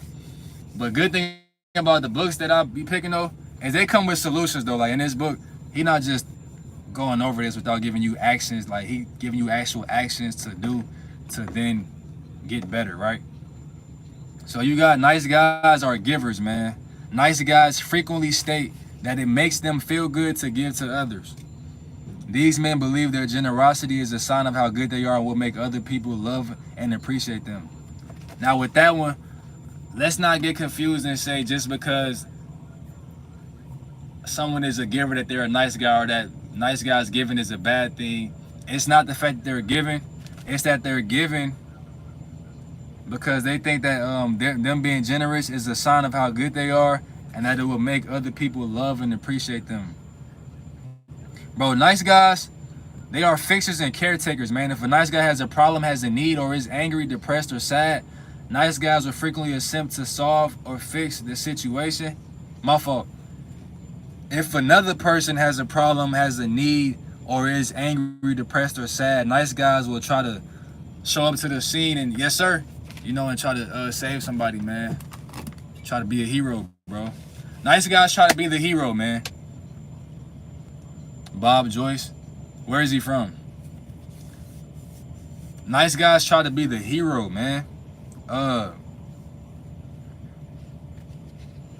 We said the approval. Okay, this right here is definitely. This right here is a nice guy trait all day.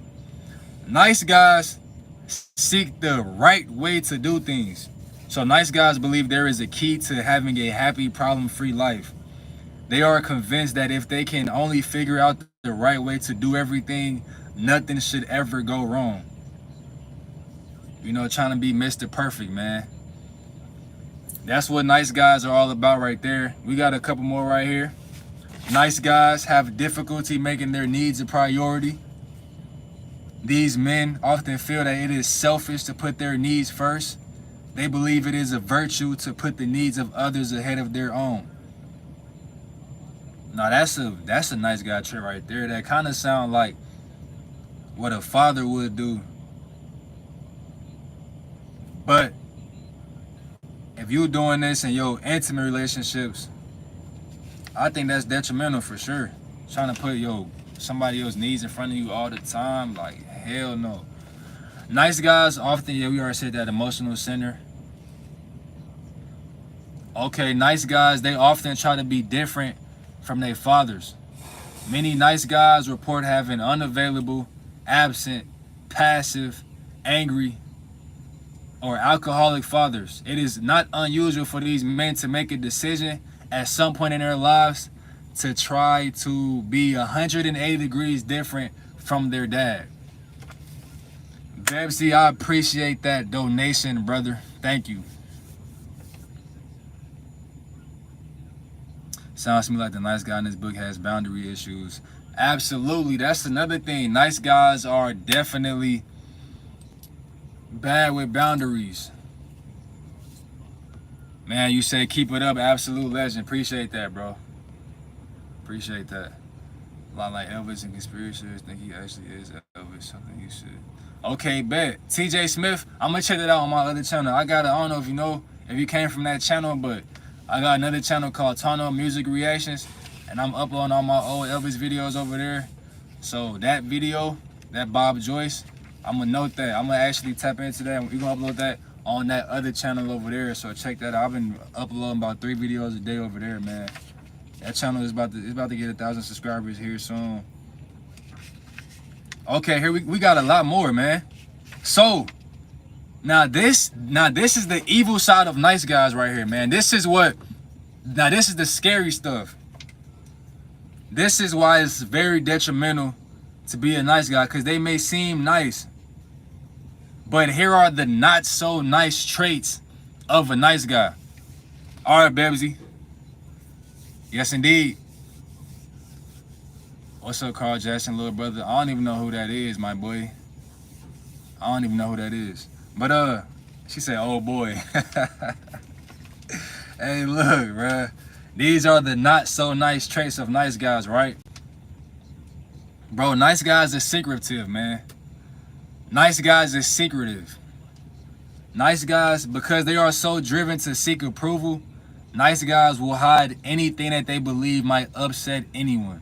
The nice guy motto is, if at first you don't succeed, hide the evidence. I'm gonna read that again. Nice guys is secretive. Because they are so driven to seek approval, they'll hide anything they believe might upset anybody. So they hiding all they skeletons, bro. They not just hiding skeletons, they hiding everything. Like, they won't even show you or tell you about this time that they tripped and failed or something like that. Like, they hiding all of that. That kind of go back to trying to be Mr. Perfect, right? Oh man, Nadine August, keep up the good work, bro. Araha Nui, thank you once again. Appreciate that. New Zealand $10. Once again, yes indeed. And I'ma definitely keep it up for sure. We know we only going up. We know we only going up higher, man. I appreciate that all day. Nice guys, man. You know what else about them? They very dishonest. Nice guys hide their mistakes, avoid conflict. This is the worst part about them. They say what people think want to hear. They say what people think they want to hear. So they're going to just tell you what you want to hear, and they're going to repress their feelings. So nice guys are controlling. Nice guys are controlling, man. A major priority for nice guys is keeping their world smooth. Remember, this goes back to what we said earlier. They try to keep their world smooth. So this creates a constant need to try to control the people and things around them, man. Nice guys, man, nice guys, they full of rage. Nice guys are full of rage. Though nice guys frequently deny ever getting angry, a lifetime of frustration and resentment creates a pressure cooker of repressed rage deep inside these men. This rage tends to erupt at some of the most unexpected and seemingly inappropriate times. So they full of rage because they've been hiding all of that anger. Like, instead of getting mad and calling you out your name because they mad in the moment, they gonna super bite their tongue, not even raise their voice, and get mad at the worst time, instead of just getting mad when they should have gotten mad. Because there's nothing wrong with getting mad, bro. There's nothing wrong with expressing that natural emotion. But when you hold that anger in, now that's where it's wrong, bro. Anytime you don't just let your human body express what it wants to express, that's when it can get detrimental. Obviously, you know, not out here killing people and stuff like that. But bro, nice guys are often attracted to people and situations that need fixing. And then we're gonna do one more, and then, you know, we out of here with the nice guys, bro. Nice guys, they have problems in intimate relationships.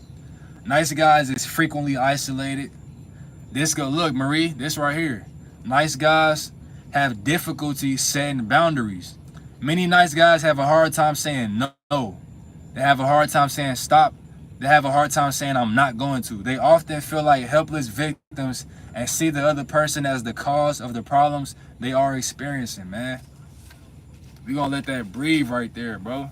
Nice guys, they don't set their boundaries, bro. This book is crucial, man. I ain't gonna lie. Cause I'm not all the way like dealing with all of these nice guy things, but I definitely dealt with a couple of these things for sure. Just cause, you know, bro, if you growing up not having no guidance and shit, that's gonna tend to happen. Especially if you're growing up in a blue pill world, but they telling you to kiss the bottom of you know, the women's feet out here. It can get detrimental, bro.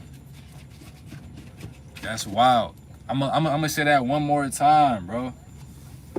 Nice guys have difficulty setting boundaries. Hold on.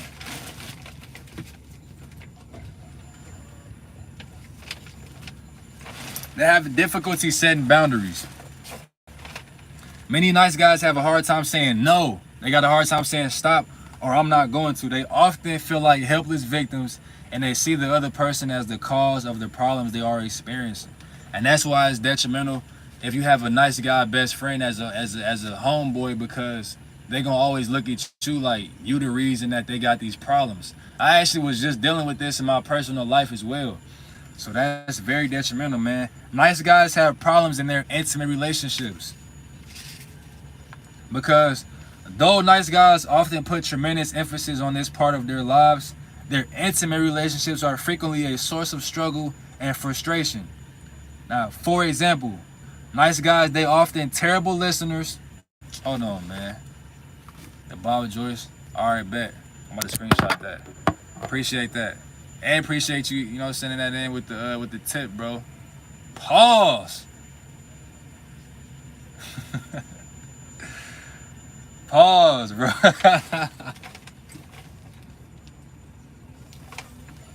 Pause, man.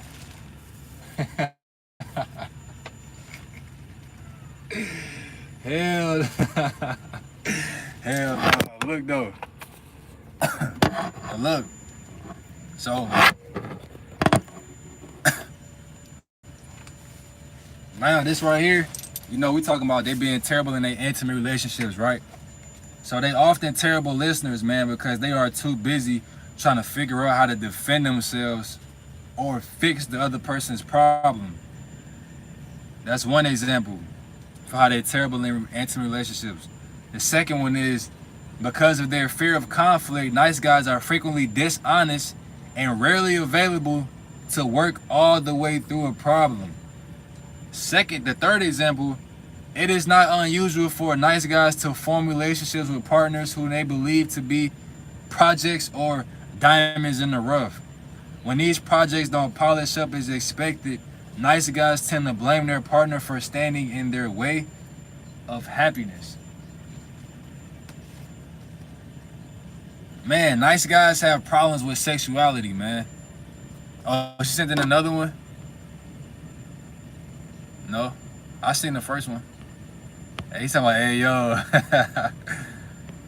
Nah, I seen what she said, keep up the good work. Yeah, I seen that. She said keep up the good work. I read that. I read that for sure. Bro, is that Malibu?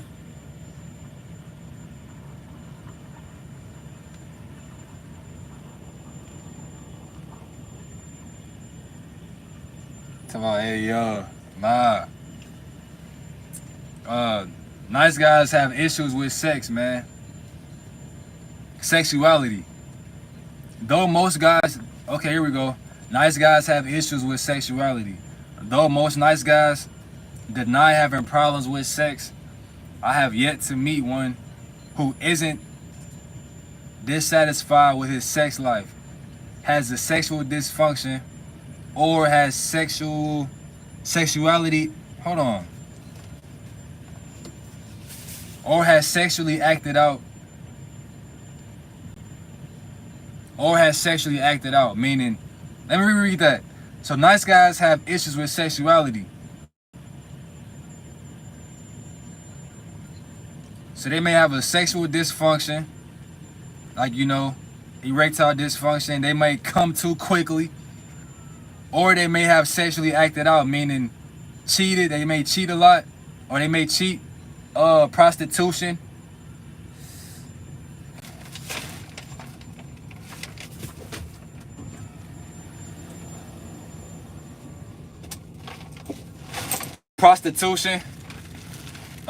Too much porn, compulsive masturbation, etc. So they got problems with their sexuality. They can't just never chill and barely. Look, yeah, some of these, that's what I'm saying. Some of these traits though, some of these traits is not like, you ain't gotta apply to all of these traits. No, these is just, this is for a broad one. Oh, so you like nice guys. Marie say nice guys, the author giving out a bad rep for the nice guys. So you like nice guys. Okay, so nice guys are usually only relatively successful. The majority of nice guys I've met has been talented, intelligent, and moderately successful. Almost without exception, they fail to live up to their full potential.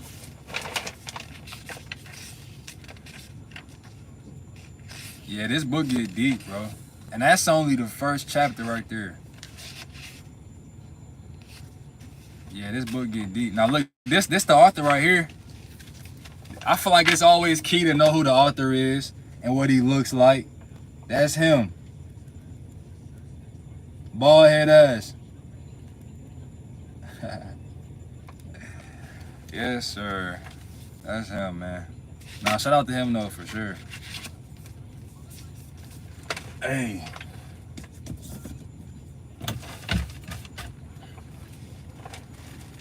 Who doesn't like a nice person? It's good to be nice. Man, bump that, bro. I'm gonna make sure my son, like, don't be a nice man. You want to be a serious man. That's what you want to be. A serious man. I wouldn't trust him neither, bro. He looked like one of them robots, man. Like off of I Am Legend.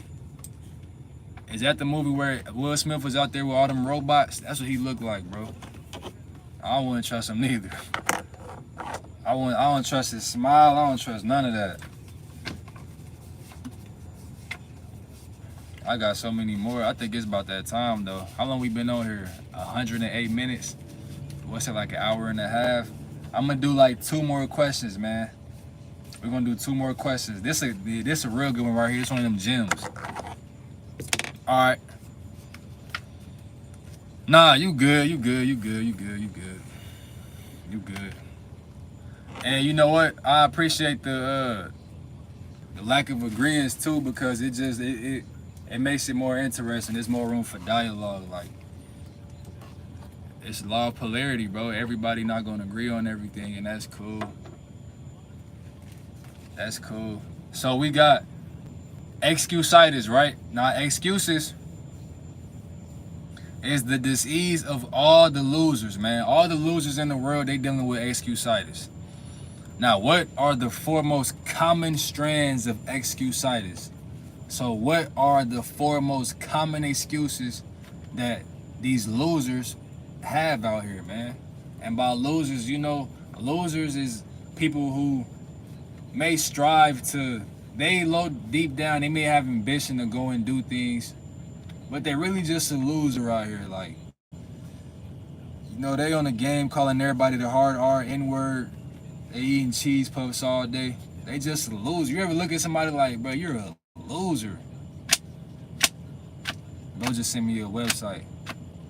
Excusitis. Now that right there, that came from this book right here. See, I got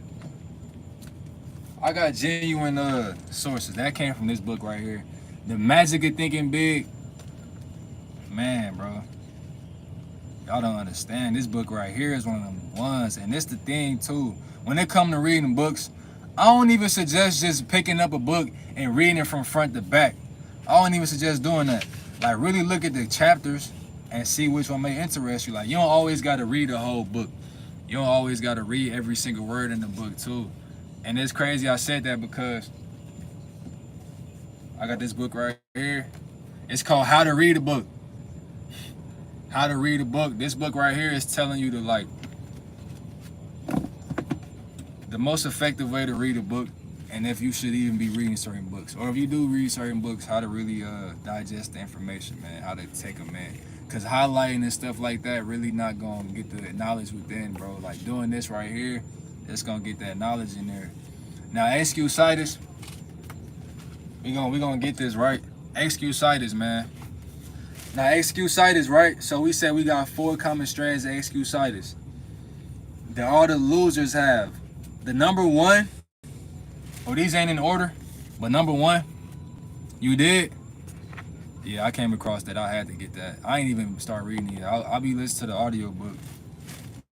I be listening to the audiobook, man. So number one, people say, but my health isn't good. That's a man when they be like, my health isn't good. I have bad health. Number two, you got people be saying, oh, you need brains to succeed. Pretty much saying I'm not smart enough. People are way smarter than me. Number three is I'm too old or I'm too young. And number four is I'm different. I attract bad luck.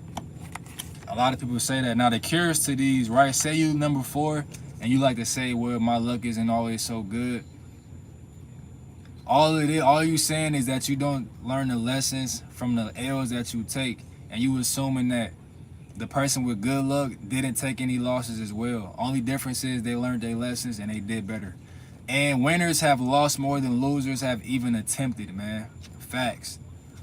Number three, you got I'm too old or I'm too young. Age isn't even real.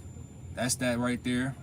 Number two, for you need brains to succeed, your attitude is more important. And number one, you know, my health isn't good. All you gotta do is refuse to talk about your health, man. It's that simple. Whew. Hey, that was a lot right there, y'all. I ain't gonna lie. That was a lot right there, man. That's it right there, bro. That's a lot of talking right there, man. That's the most talking I've done all day right there, man. That's a lot of talking, bro.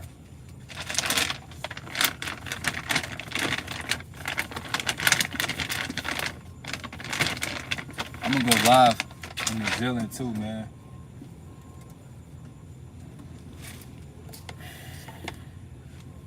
That's a lot of goddamn talking, bro. I just talked for like damn near 2 hours straight, bro.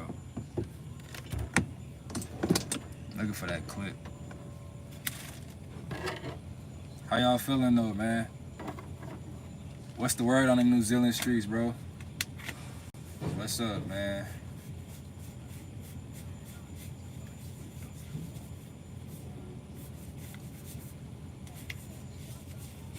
Is there any new bangers we should check out? Before I get up out of here, is there any new bangers we should check out? Y'all care if I smoke on here or what?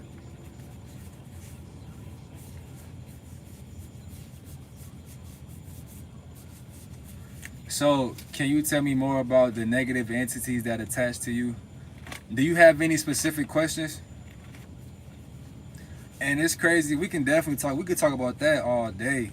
Even just when I go into a mirror, man, I can sense some type of, I know the mirrors that we deal with, they evil, man. The mirrors that's in our homes and everything, bro, they are so evil because the glass that the mirrors are made out of is a negative. It's made from negative materials, man. The glass that it's made out of. I seen Rashad Jamal break this down a lot more. He has a whole hour live on that. And it resonated with me, bro. And every time I was just cutting my hair, I was using a trifold mirror. You know, you put the thing down, trifold mirror. And I'm in there cutting my hair, and I'm catching myself looking at myself at times. And I know this is not me. When I'm looking in the mirror, it's not me all the way. Like I just got a feeling that either somebody's behind me, somebody's on the other side of this mirror. It's an entity around me. It's not pure, it's not genuine, it's not.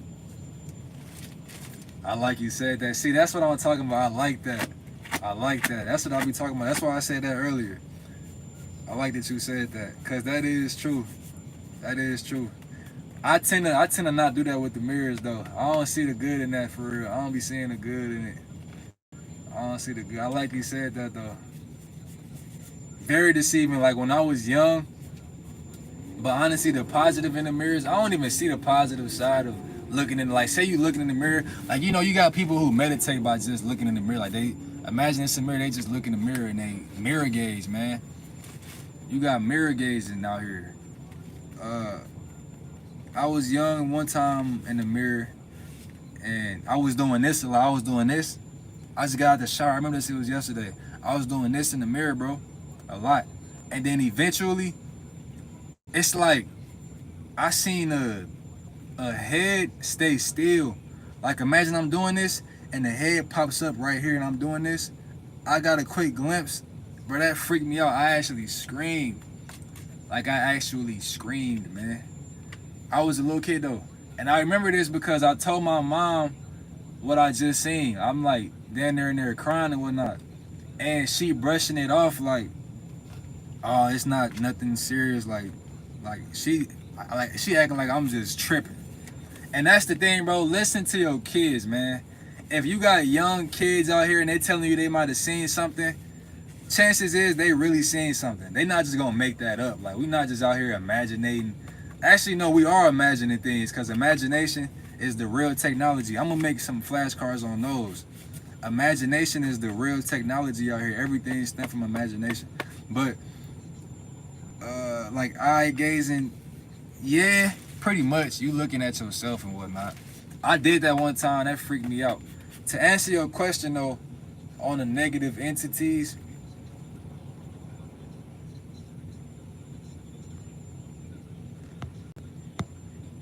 is there any specific questions you had on that? Like,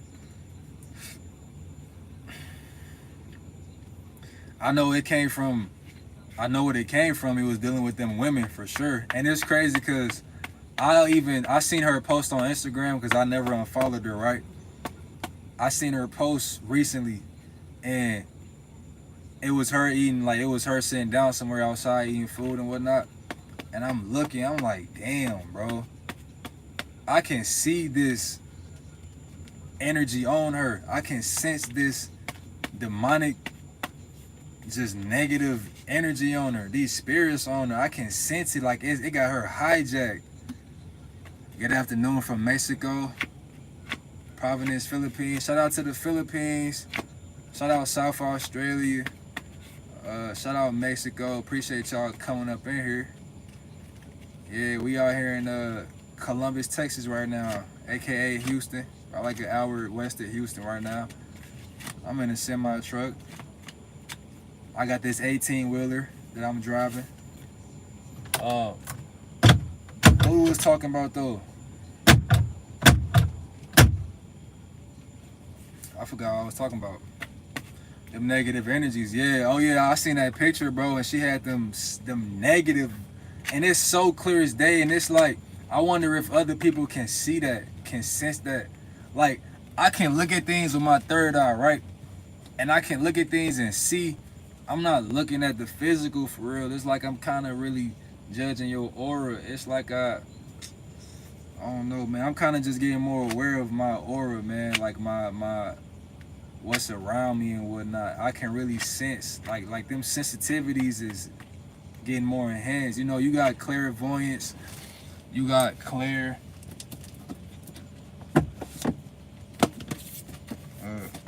Show y'all something.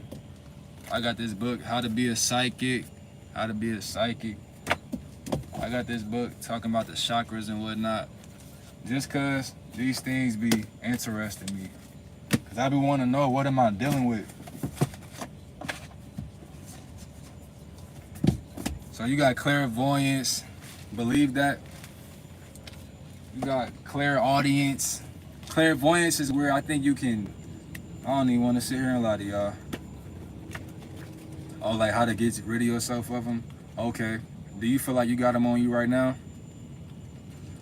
So how I got rid of mine was raising my vibration, just doing things that is against what they would want me to do. Like I know for sure having those, so to paint this picture better, I could tell you what that negative entity attached to me wanted me to do. Definitely wanted me to eat low vibrating, trashy foods that would, and then make me feel even worse. So you know, like eating foods like McDonald's, doing things that I did to even get this entity attached to me, like wanting me to keep on having sex with brainless bimbo women, bimbo bops, listening to dark music and being depressed. But how I got this off of me was, for one, I was aware of it. That's the main thing. If you're not aware of it, say goodbye. You're gonna be hijacked. Like that girl I'm talking about, she's hijacked. I can tell, I could try to tell her, hey, you hijacked. I'm gonna sound crazy because a lot of people tend to think that this physical is all that's real. You know, people out here thinking, people thinking this is really a glass, like this glass right here. Oh yeah, this is glass. This ain't glass, man. You know, it's all just atoms, bro. We gotta really understand what's going on. So yeah, for one, being aware of it is definitely step one. Being aware that they are on you, and then being able to sense it on you as well. I feel like you're on a spectrum of psychic. Yes, I did a solo strong trip years ago and rid of some, but they come back. Oh, they came back to you. Whoa, see, I never did no shrooms. I should though. I heard people. I just seen somebody telling a story about it, and it seemed interesting, man. I want to see what's going on with that. Uh, Being aware. How did you get yours off of you? Yours came back. Did you start doing with the things you usually would do? So you see yourself. Definitely, I could even sense, and I actually could feel myself. This is what I was going to as far as being aware, right? I literally could feel myself taking a back seat in my own body, man. Like I still had control over my body and whatnot, but as far as my personality wanting to shine and come out, it's like I couldn't do it. Imagine being drunk, right? This is the best way I could put it. Imagine you being drunk and you on the verge of blacking out.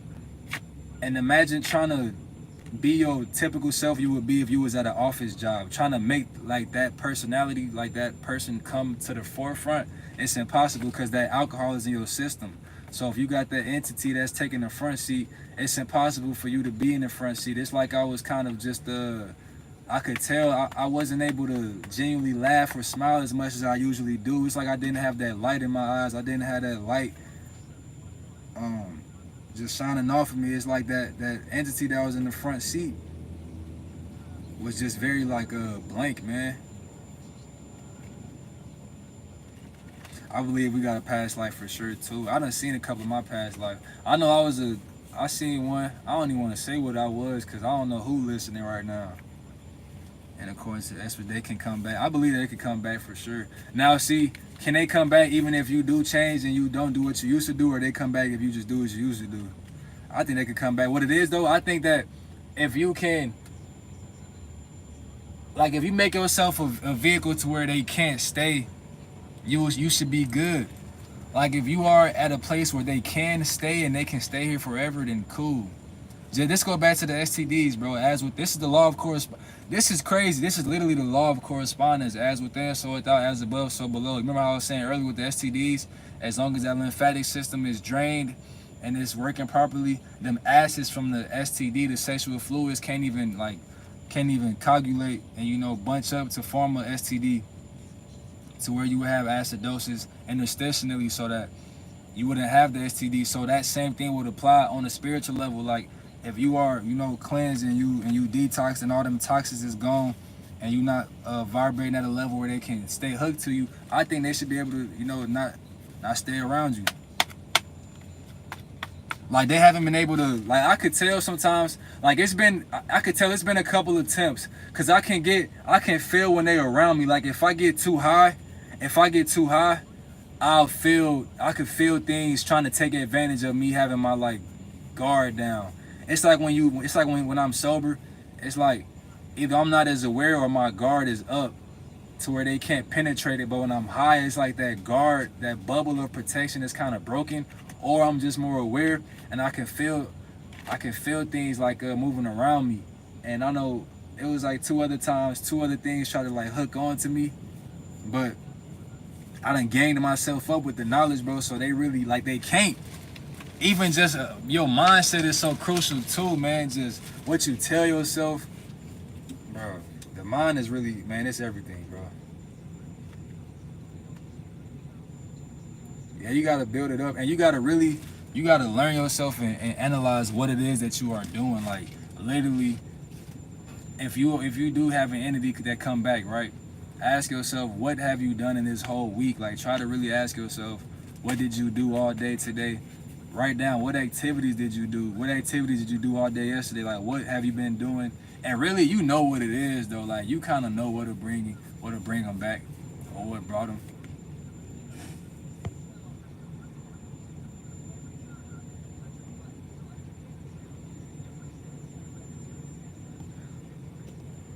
Like, you know what bring them back, you know? I had to mute bro real quick. MRMCP, man, you can't come in here spamming, bro. I ain't your stripper, man. You're not just about to tell me what to do, you know what I'm saying? Like, reaction channels ain't just, yo, we not out here panhandling, bro. We ain't just, yo, we ain't on a pole out here. You just tell us to bust it open. We gonna just bust it open and shit. Like, nah. You ain't, like, bro ain't even ask. Like, he ain't even say, hey, man, how you doing? Can you check this out? Boom, do this. Nah, he comes straight in, do that. Like, damn, I'm a whole human out here. I got a whole personality out here, bro. I'm on here talking about some real shit. They hooked into me when I was vulnerable, and now I gotta engage. Okay, so you feel like they onto you right now?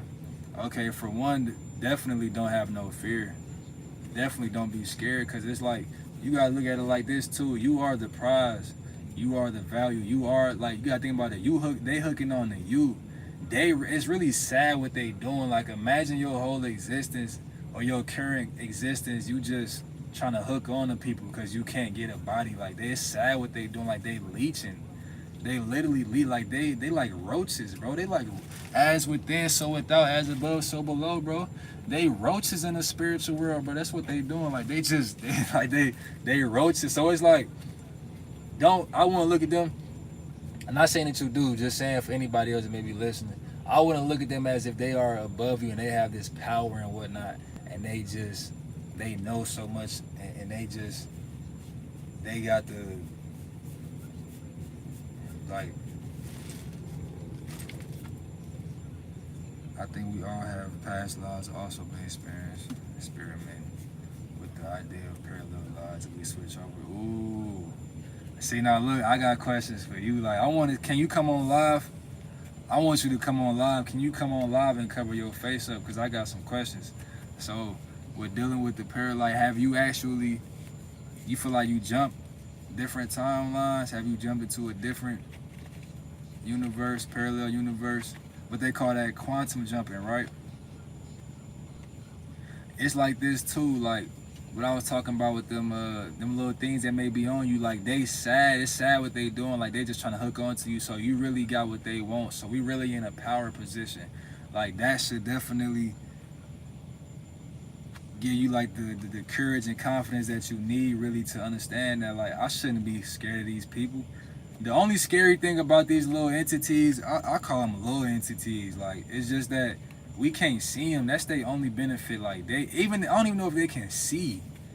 Well, from what I've seen when I woke up outside of my body, it's like, it's not like an actual being. Like, it's not a face, it's not no eyes and shit like that. At least from ones that was on me. Like, okay, so the ones that I've seen around me is different than the one, like, whenever I had the one attached to me for, like, that little time that it was on me, I never seen it. I never seen that one. But I have had experiences around that. But after that was gone, within that same apartment, though, I have woke up and I've seen, like, for the lack of better words, entities around me as I was sleeping. Not on no scary stuff, bro. It's kind of like, imagine, but yeah, I'm gonna just say it like that. Gotta drop the Discord link again one day. Oh, I don't got the Discord link? Do you got it, bro? Do you got that Discord link? I know on YouTube you can literally do that. You can literally do, like, Instagram Live on YouTube. I don't even promote that Discord, man. That's crazy, bro. Discord used to be lit, though. The one that was on me was a gargoyle coming at my face trying to attack me. Nah, see, that's crazy. Have you been having any scary dreams as well? I'm glad I ain't had them type of experiences, man. I just be having, like, the ones that be on me, they be quiet. They be just, bro, they be creepy as fuck. Like niggas just be quiet, bro. Like, they don't, it's like, I feel like a weirdo is just in a corner watching me. Like, I ain't never had none actually making no noise, attacking me or no crazy shit like that. I think I would rather prefer that though, for real, cause it's like you see and know what you're dealing with. Cause with the quiet ones, it can kind of mess your head up, cause it's like you thinking, are you even experiencing what you experience? Like, am I tripping? It'll be like that. What the hell, LOL? Nah, yeah, little entities, bruh. I gotta show it. I'm glad though. I want to say this, Marie. I'm glad you went here, because I don't come across, especially on YouTube, bro, like with people that experience these things. So it feel good to be able to, you know, like go back and forth on this, man. I like that. Yeah, but yes, exactly, and yes, and the one that was on me was just very blank, like.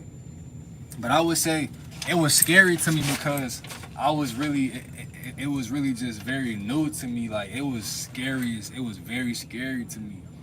I didn't know what was going on. And I used to live alone too. I still live alone, but I was living alone. And it was scary, bro. It was just new. I didn't know what this was. Over time, you know what made me get over my fear of these little entities though? I call them little entities, because it's like they really, like what can they really do? Like, even right now, if they listening to me, what can they really do for it? They really can't do nothing. I realized when I started to sit in the dark, like what I would do, this is what I did to get over my fear of whatever was attached to me, right? Is I went in my closet one time, I turned all the lights off, and I sat in there. So I just faced my biggest fear. I just sat in the closet, and I just sat there, and I meditated, right?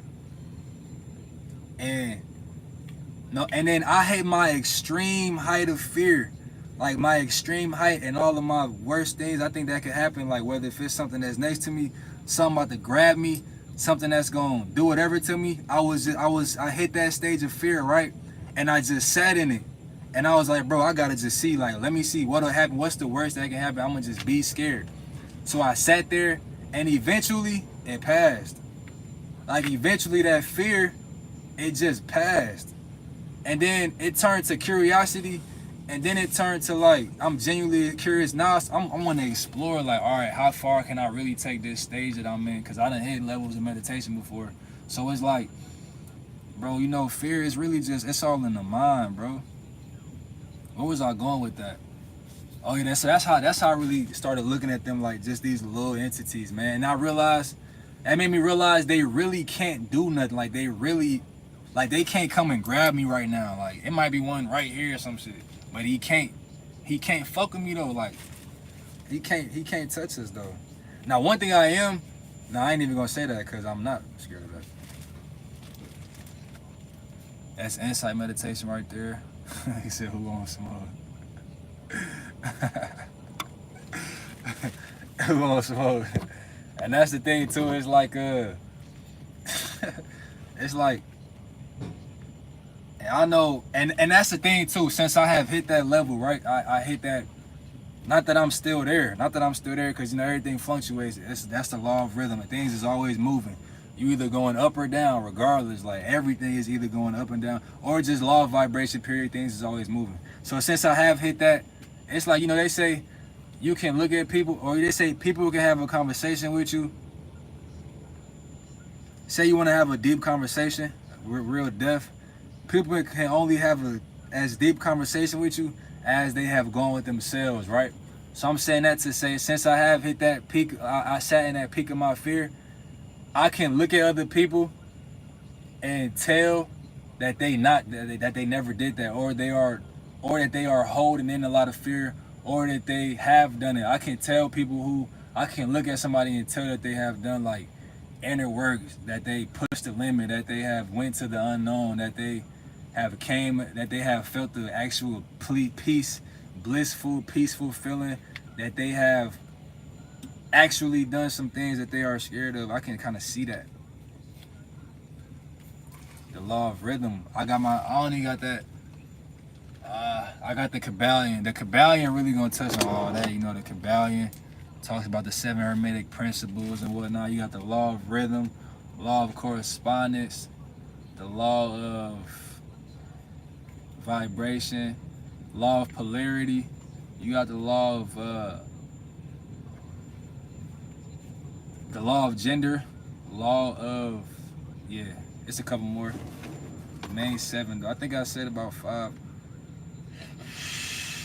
So how do we encounter these things? That might not be a good question for me, because somebody like a teacher might actually be able to tell you how to encounter them. I can tell you how I have encountered them. I encountered them unintentionally though, just unintentionally. I think it comes with isolation and cutting off a lot of senses, like cutting off like a lot of distractions for real. Because I notice when I am distracted, I tend to not experience a lot of spiritual things when I'm super distracted. But one, I could tell you how I have came across like things, but I don't intentionally experience these things though. Are you talking about old souls or young souls and deep combos, or are you talking more about someone who's not in the work or someone? The second part that you said, someone who has done inner work.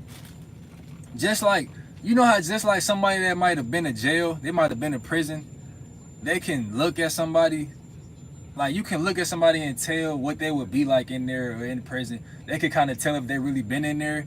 It's the same thing with, you know, deep conversations or just like spiritual things or facing your fear. You kind of can just see that. So it's like that pretty much. Like since I did that, I can tell like I could, yeah, pretty much. Yeah, yeah, he back. I was about to mute him, bro, because he talking about NLE Chopper. NLE Chopper, bro. Shout out NLE Chopper. But to answer your question though, so see, Marie might have a better answer for you on that. You say, nah, that's gangster. What's gangster? What you talking about? So you say, how do we encounter these things? I can only say how I have encountered them. I know my earliest experiences was not by choice. Like these things happened, to me really, or I was just experiencing them unintentionally. Just by looking at them. What was I saying when I was saying that? I could kind of, just off of like, not off of just, so I would say off of just looking at somebody, I would say I could have maybe a 70% guess on that. I think I would have a 70. I think out of 7 out of 10 times I would be right off of just looking, but definitely having a conversation and, you know, catching that vibe, I'll be able to tell for sure. But off of looking, I think 7 out of 10 times I'll be right. But catching the vibe and talking, for sure, bro. 11 out of 10 times I can tell for sure. Oh, okay, yeah. Okay, I agree. That's the real challenge out here too, man. And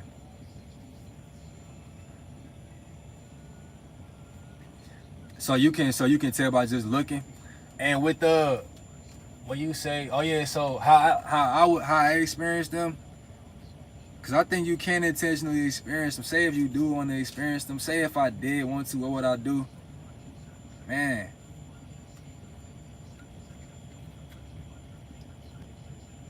Okay, the first thing I actually did, where I did experience something, and this thing I actually intentionally did, was this is my first time attempting to do like a past life regression by myself. That's the first time I ever did that. And I heard somebody else, I only heard one other person explain this, and I came across it on a random ass TikTok video, bro. That's why they trying to ban TikTok, like, and this guy's like, him telling this, I was like, damn, no, I thought I was the only person, right? So I was doing the past life regression. I was in my bed, and it was maybe like 11 a.m., bro. So the sun was about to peak, right? So it was a pretty bright time, and I had the curtains and whatnot dim. So I was just laying down on my back, and I'm doing what I'm doing to tap into, you know, I'm trying to see my past life and whatnot. And I get a little freaked out, so I open my eyes. I'm laying on my back, bro. I live alone, so I'm laying on my back, and my eyes is closed. I open my eyes. I swear to God, bro, this made me jump off my bed, man. I had a bed, bro. I had like one of them 4-foot tall air mattresses, man, because I just moved in. So this made me jump off the bed, bro. I swear to God, like a movie or some shit. So I'm laying back. I open my eyes. It's a face right here, bro. On everything I love, bro. It's a face. It's a face right here in my face. After like a split second, it was gone, right? It was gone. And that shit freaked me out, bro. That made me never want to like do nothing ever again. That freaked the hell out of me, man. And I heard somebody else explain that story one time. And then I was like, damn, so that's common then. But it's like as if this face was imagine like 50% opacity. Like 50% opacity. And then I just kept going through it though. Even though I was scared though, that made me do it. And then this how you know that shit real, bro. I was doing like a root chakra meditation.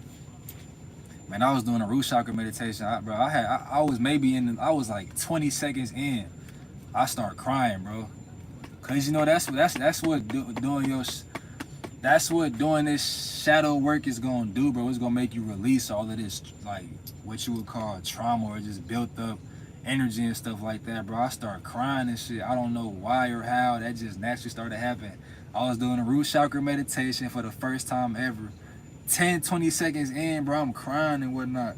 And all I'm doing, I'm saying a mantra. I'm saying like one mantra, bro. One mantra, whatever you call it. I'm crying and shit. Yeah, that shit be crazy, though. But the triple entendre, yeah. Realize. Still doing reaction. Yes, sir. Still doing the reactions, man. What are you in New Zealand? Nah, not right now. Yeah, they got root chakra meditations out here. And whenever you're doing a root chakra meditation, you want to really, because the root chakra is like where to be blunt, it's like where your ass is pretty much. So when you're doing your root chakra meditation, you want to sit on your bottom. You really want to sit on your bottom. And you really want to do it on the grass, on the ground. At least this is the knowledge that I came across. You can do whatever you want to do. But, you really want to sit on the ground. Make sure like your ass is touching the ground. And, take and meditate from there. And I think the mantra you want is like this, but with your hands up like this. Hands like this. You got all type of mantras, bro. You got so fucking many. You got these. You got. It's been so long. But you don't have to use a mantra. You don't have to do like anything with your hands. You don't have to. You can have your hands like this, all type of shit. Like when I meditate now, I just sit still. I don't even focus on my hands. But you got like you got ones right here. You got like this one right here. One of these. You got all type of shit. I wrote it down on my book. I gotta find it, man. It's been so long. That's why I like having these conversations too. It's crazy, bruh. How y'all niggas got us talking about this, man, on YouTube right now? Mudras, yeah, mudra. That's how you know it's been a minute. Mudra, that's what it's called. I'm trying to think. I know you got this one right here. So the one for the root chakra, you want to sit on your ass, crisscross applesauce. Like they don't want you see all on the yoga and shit like that. You want to have your hands like that. The one for the sacral. It's been so long. I don't know. Yeah, I'm talking about mudras. Yeah, mudra. You gotta. I don't even remember, bro. I'm about to flame this. My phone's so hot right now.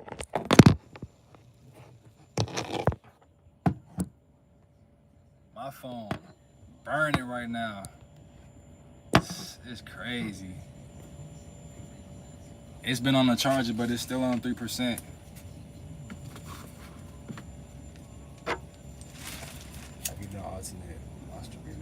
Oh yeah, like where you come like these. Like those. Yeah, I done that. I did that. I did I know what now the breath work that really worked for me is really all of them, but the one that I really pushed to the limit was just, what was it? Which one was it? I think it was just breathing in through the mouth and out through the mouth. but like big breaths though. I think I did like every time I do just, and I do this outside. By the time I get to like 12 or 13, my head will start hurting. Genuinely, it'll start hurting, and that's how you know you're doing something. At least to me, I think to me you ain't doing nothing till it's hurting, bro. You ain't you ain't doing nothing till it's hurting, man. If you out there getting a run in, by the time you finish running, if you ain't feel no little bit of pain, I think you ain't doing nothing. But so by the time I hit 12 or 13, and then once I get through 12, by 12 to like 16, 17, I'm fighting through that, man. My last 18, 19, 20, the pain is kind of gone. But then after that, the rest of my day, you can't tell me nothing, man. You can't tell me shit. By that time, all that oxygen to the brain, all that oxygen to the brain that fast, that'll get you high. That shit probably, it do in a way kind of get you high. And you know, really we are just hydrogen. We're really hydrogen, man. I mean, we really need to intake hydrogen only, man. We out here taking in oxygen, that's killing us, bro. Oxygen is aging us. Like oxygen, they out here lying to us, y'all. They lying, man. They lying, bro.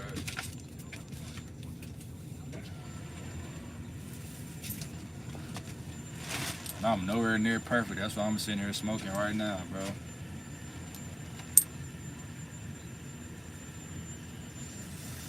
Where y'all from, though? Where is everybody from? Breathing exercises is definitely best for meditation. I know a couple, so I know, you come in through the mouth, big, out through the mouth. You got through the nose. In through the nose, out through the mouth. That's gonna really cleanse all of that as well. Just, it's something about breathing, man. Proactively doing it. You got where you do each nostril. You come in, out through the other nostril. Like these.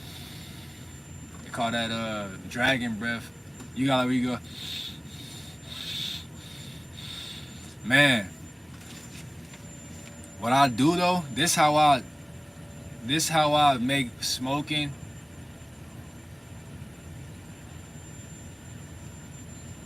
I use smoking whenever I smoke and do my good habits too. Like I'll smoke and go and run. I promise you, I will do this. If you don't believe me, I will literally do this on live, bro. I will smoke, bro, and then go and run like 4 miles, man. Cause I notice whenever I smoke, what's going on? Whenever I smoke,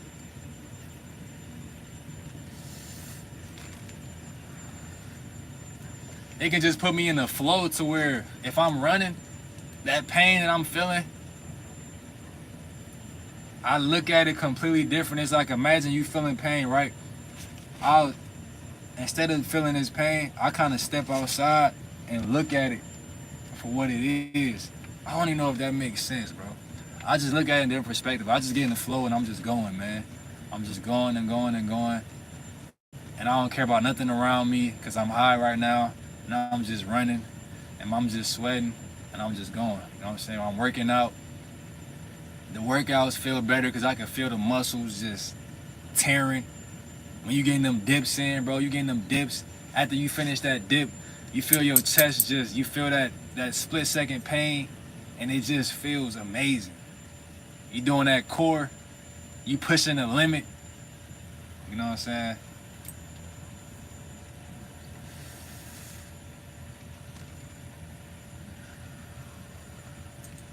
Or you smoke and then you start managing your finances, bro. You start looking at your money. Hey, you know what's crazy though?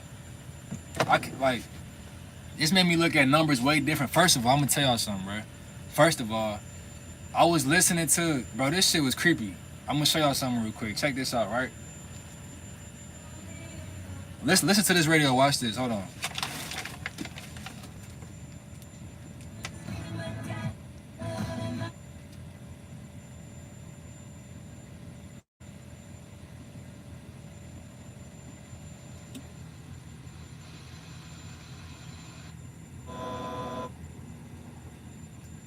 It's not working. Of course it's not. Podcast. Woo! Of course it's not working. It work every other day though. Okay, now look, right? So, okay, I had the radio on. I was connected to the Bluetooth, and I disconnected my Bluetooth from my phone, and immediately this radio would turn on. But this radio is telling the weather information. It's telling you like Houston is 90 degrees. It's expecting 90-degree winds flowing east. On Highway 45, the temperature is expected to be 30 degrees tomorrow. It'll be like, but it's like a man talking, right? So I'm hearing these numbers, bro, and I'm thinking for some reason, I feel like I'm being communicated to. So I start paying attention to this, what I'm hearing. And what I did was I wrote down all the numbers that I'm hearing from this guy. It's like an AI voice and whatnot. I wish y'all could hear it, bro, because it sounds like it's a message in them. Hold on. And I'm not just crazy, bro. I'm not crazy, man.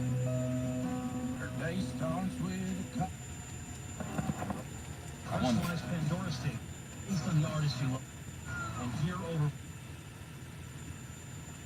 Not working right. Hold on, I gotta see what he's talking about. It's not on right now. It's not on right now.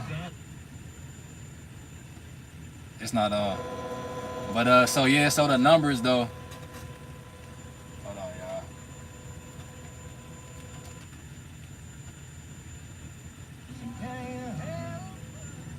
y'all. Okay, so the numbers, man. They was a lot. They all added up to be like the sum of 9 and 11s, man. So, you know, y'all know what gematria is. I feel like it's a message in there. I just don't know how to decode what I got though, cause I added all the numbers up, and they all, like all the sums of numbers that I added up, they all was coming out to be either like 9 or 11. I got a lot of 9s and 11s, man. You know gematria? I know it's a message in there. I don't know how to decode it though.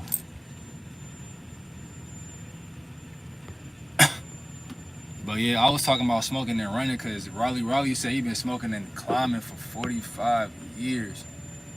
And Chinese be smoking at 100 years old. Everyone different. I don't know what it is, bro. I feel like I used to think smoking just was so looked down upon. Like, I don't know, man.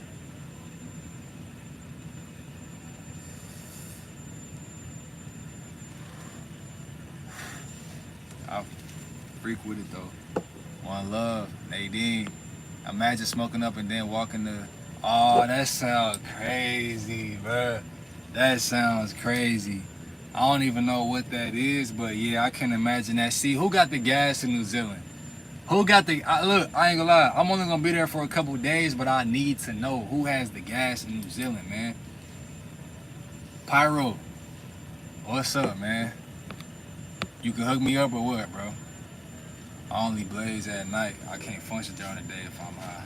Y'all ever looked up one time and it was like actual stars in the sky? When the last time you was out in the middle of nowhere and it's actually dark around you, like it's actually pitch black around you? The sky looks way different, man. The sky look way different whenever you in just pure darkness, bro. Is that a sign of something that is not working right now? I don't know what you was talking about, Marie. What you was getting at.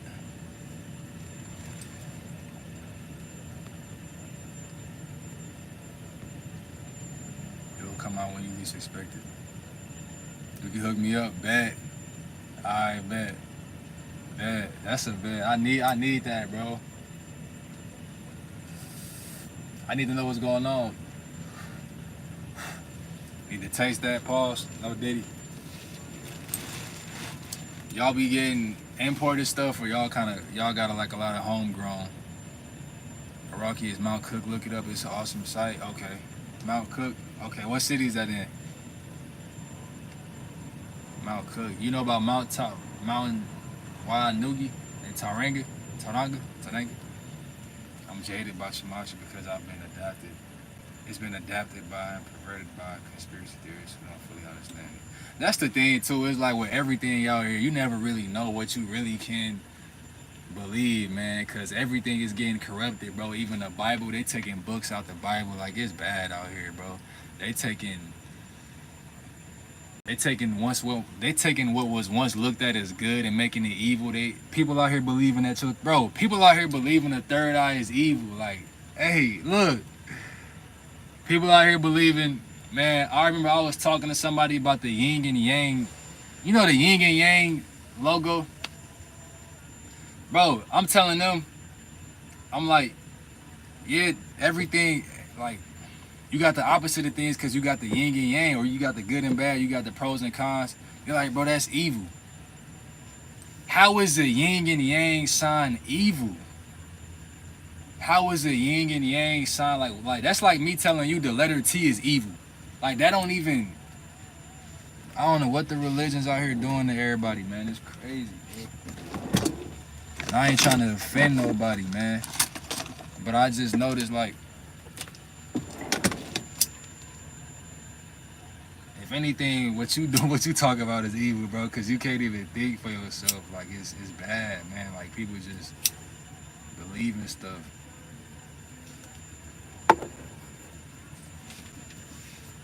Y'all grow it, okay, from base to peak, at 200 meters smaller than Mount Everest. What city is that, though? You probably done said it. I done passed it or something.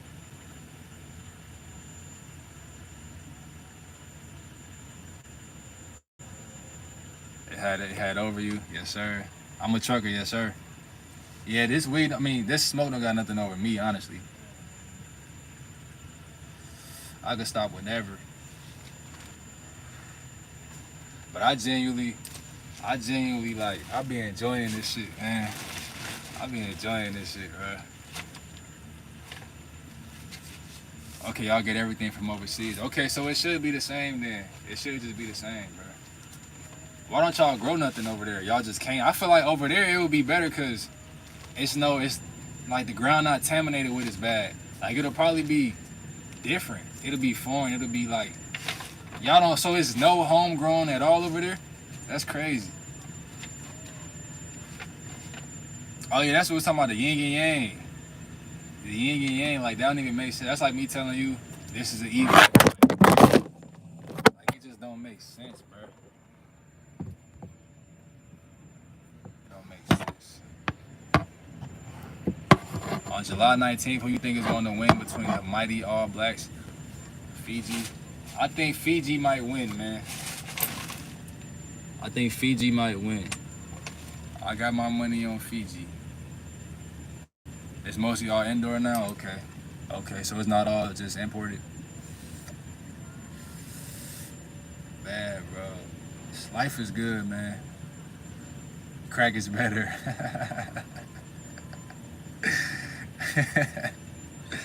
Hey, you know what I noticed, bro?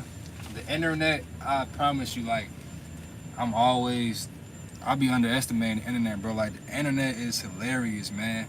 If you ever be on TikTok, you can always rely on the comments. Y'all notice how much it's crazy now how I'll be asking myself, like, bro, we out here reading comments every day. Like, just 100 years ago, there was no such thing as no comment. You can't just watch a video and read the comments at the same time. You will have to literally focus all your attention on this video and have your own thoughts about something. Like, it's crazy. We really out here reading the thoughts of the public just at a quick just tap of the finger.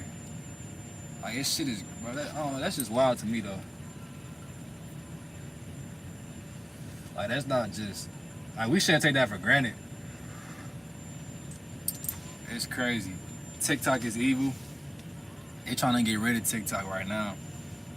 Crack more bang for your buck. You talking about crack more bang for your buck? I'll never try crack a day in my life, bro. Never. That's the thing too, bro. It's like weed is natural, crack is not natural, man. I would never try it. Honestly though, would I try that?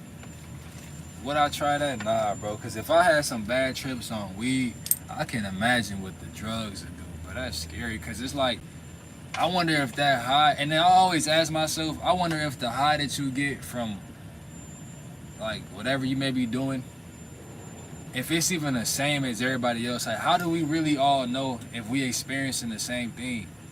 Like, how do we know that I experience what you experience when you high? Like, how we know? What if I slowly be slipping? Cause I be feeling like with me, y'all seen Get Out. I be thinking I'm slowly slipping into like a dark ass abyss. That's what it was like when that entity took over. Like, that was, you know how he kept falling down in the black and that small screen was up there? That's how I felt. Like, I was in the back seat. Like, that shit was crazy, bro. That shit was crazy. That shit was crazy. You see Jesus before. But if I saw you in public, I would tell you to grow up and smoke some crack. Alright, shut up, bro. You was funny at first, bro. You just lost me now, though.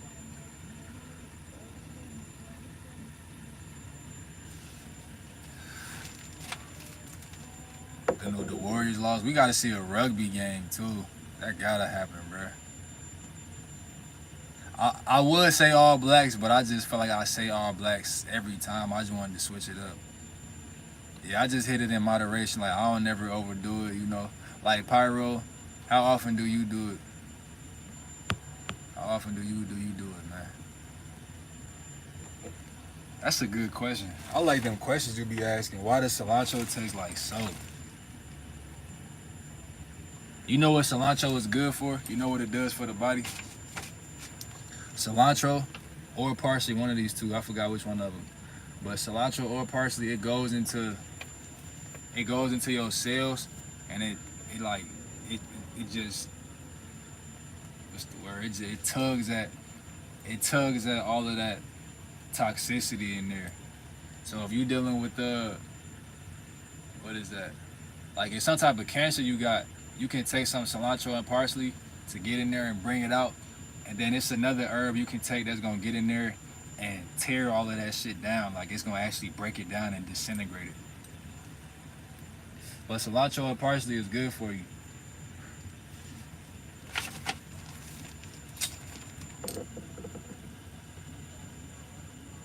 Nah, I only smoke at night when I'm chilling and finish my duties. Bro, I wish I could do like a job to where, I ain't gonna lie, that sound crazy. I wish I could do a job. No, bro, I do not wish for a job. But like, if I had like versus the job I got now, I do like this job though. But if I could be like at home every day, that'll be cool. Cause I could do that too. And we could get videos and shit like that. I want to ask somebody on this live though. I got to figure out how to do that.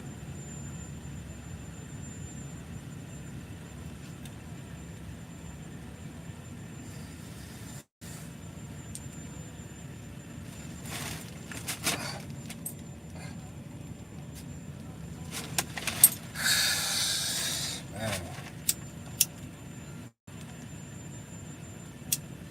Yeah, I'm out of here now. I ain't gonna lie. I feel good right now.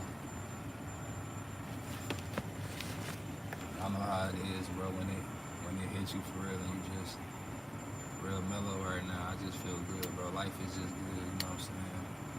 Life is good. And all my energy kind of gone, bro. I done came on here. I really just gave y'all a lot of energy, bro. I really just came on here. So I gotta get off of here. What percent I'm on? I'm on 2%. Hold on, I'm on 2%. Let me tell you something real quick, though. I'm on 2%. My shit might die. Okay, we good. But yeah, I just came on here, so I just came on here and gave a lot of energy. I gotta go and get off of here and get my energy back. Like, build my shit back up. I'll recharge it and build that energy back up.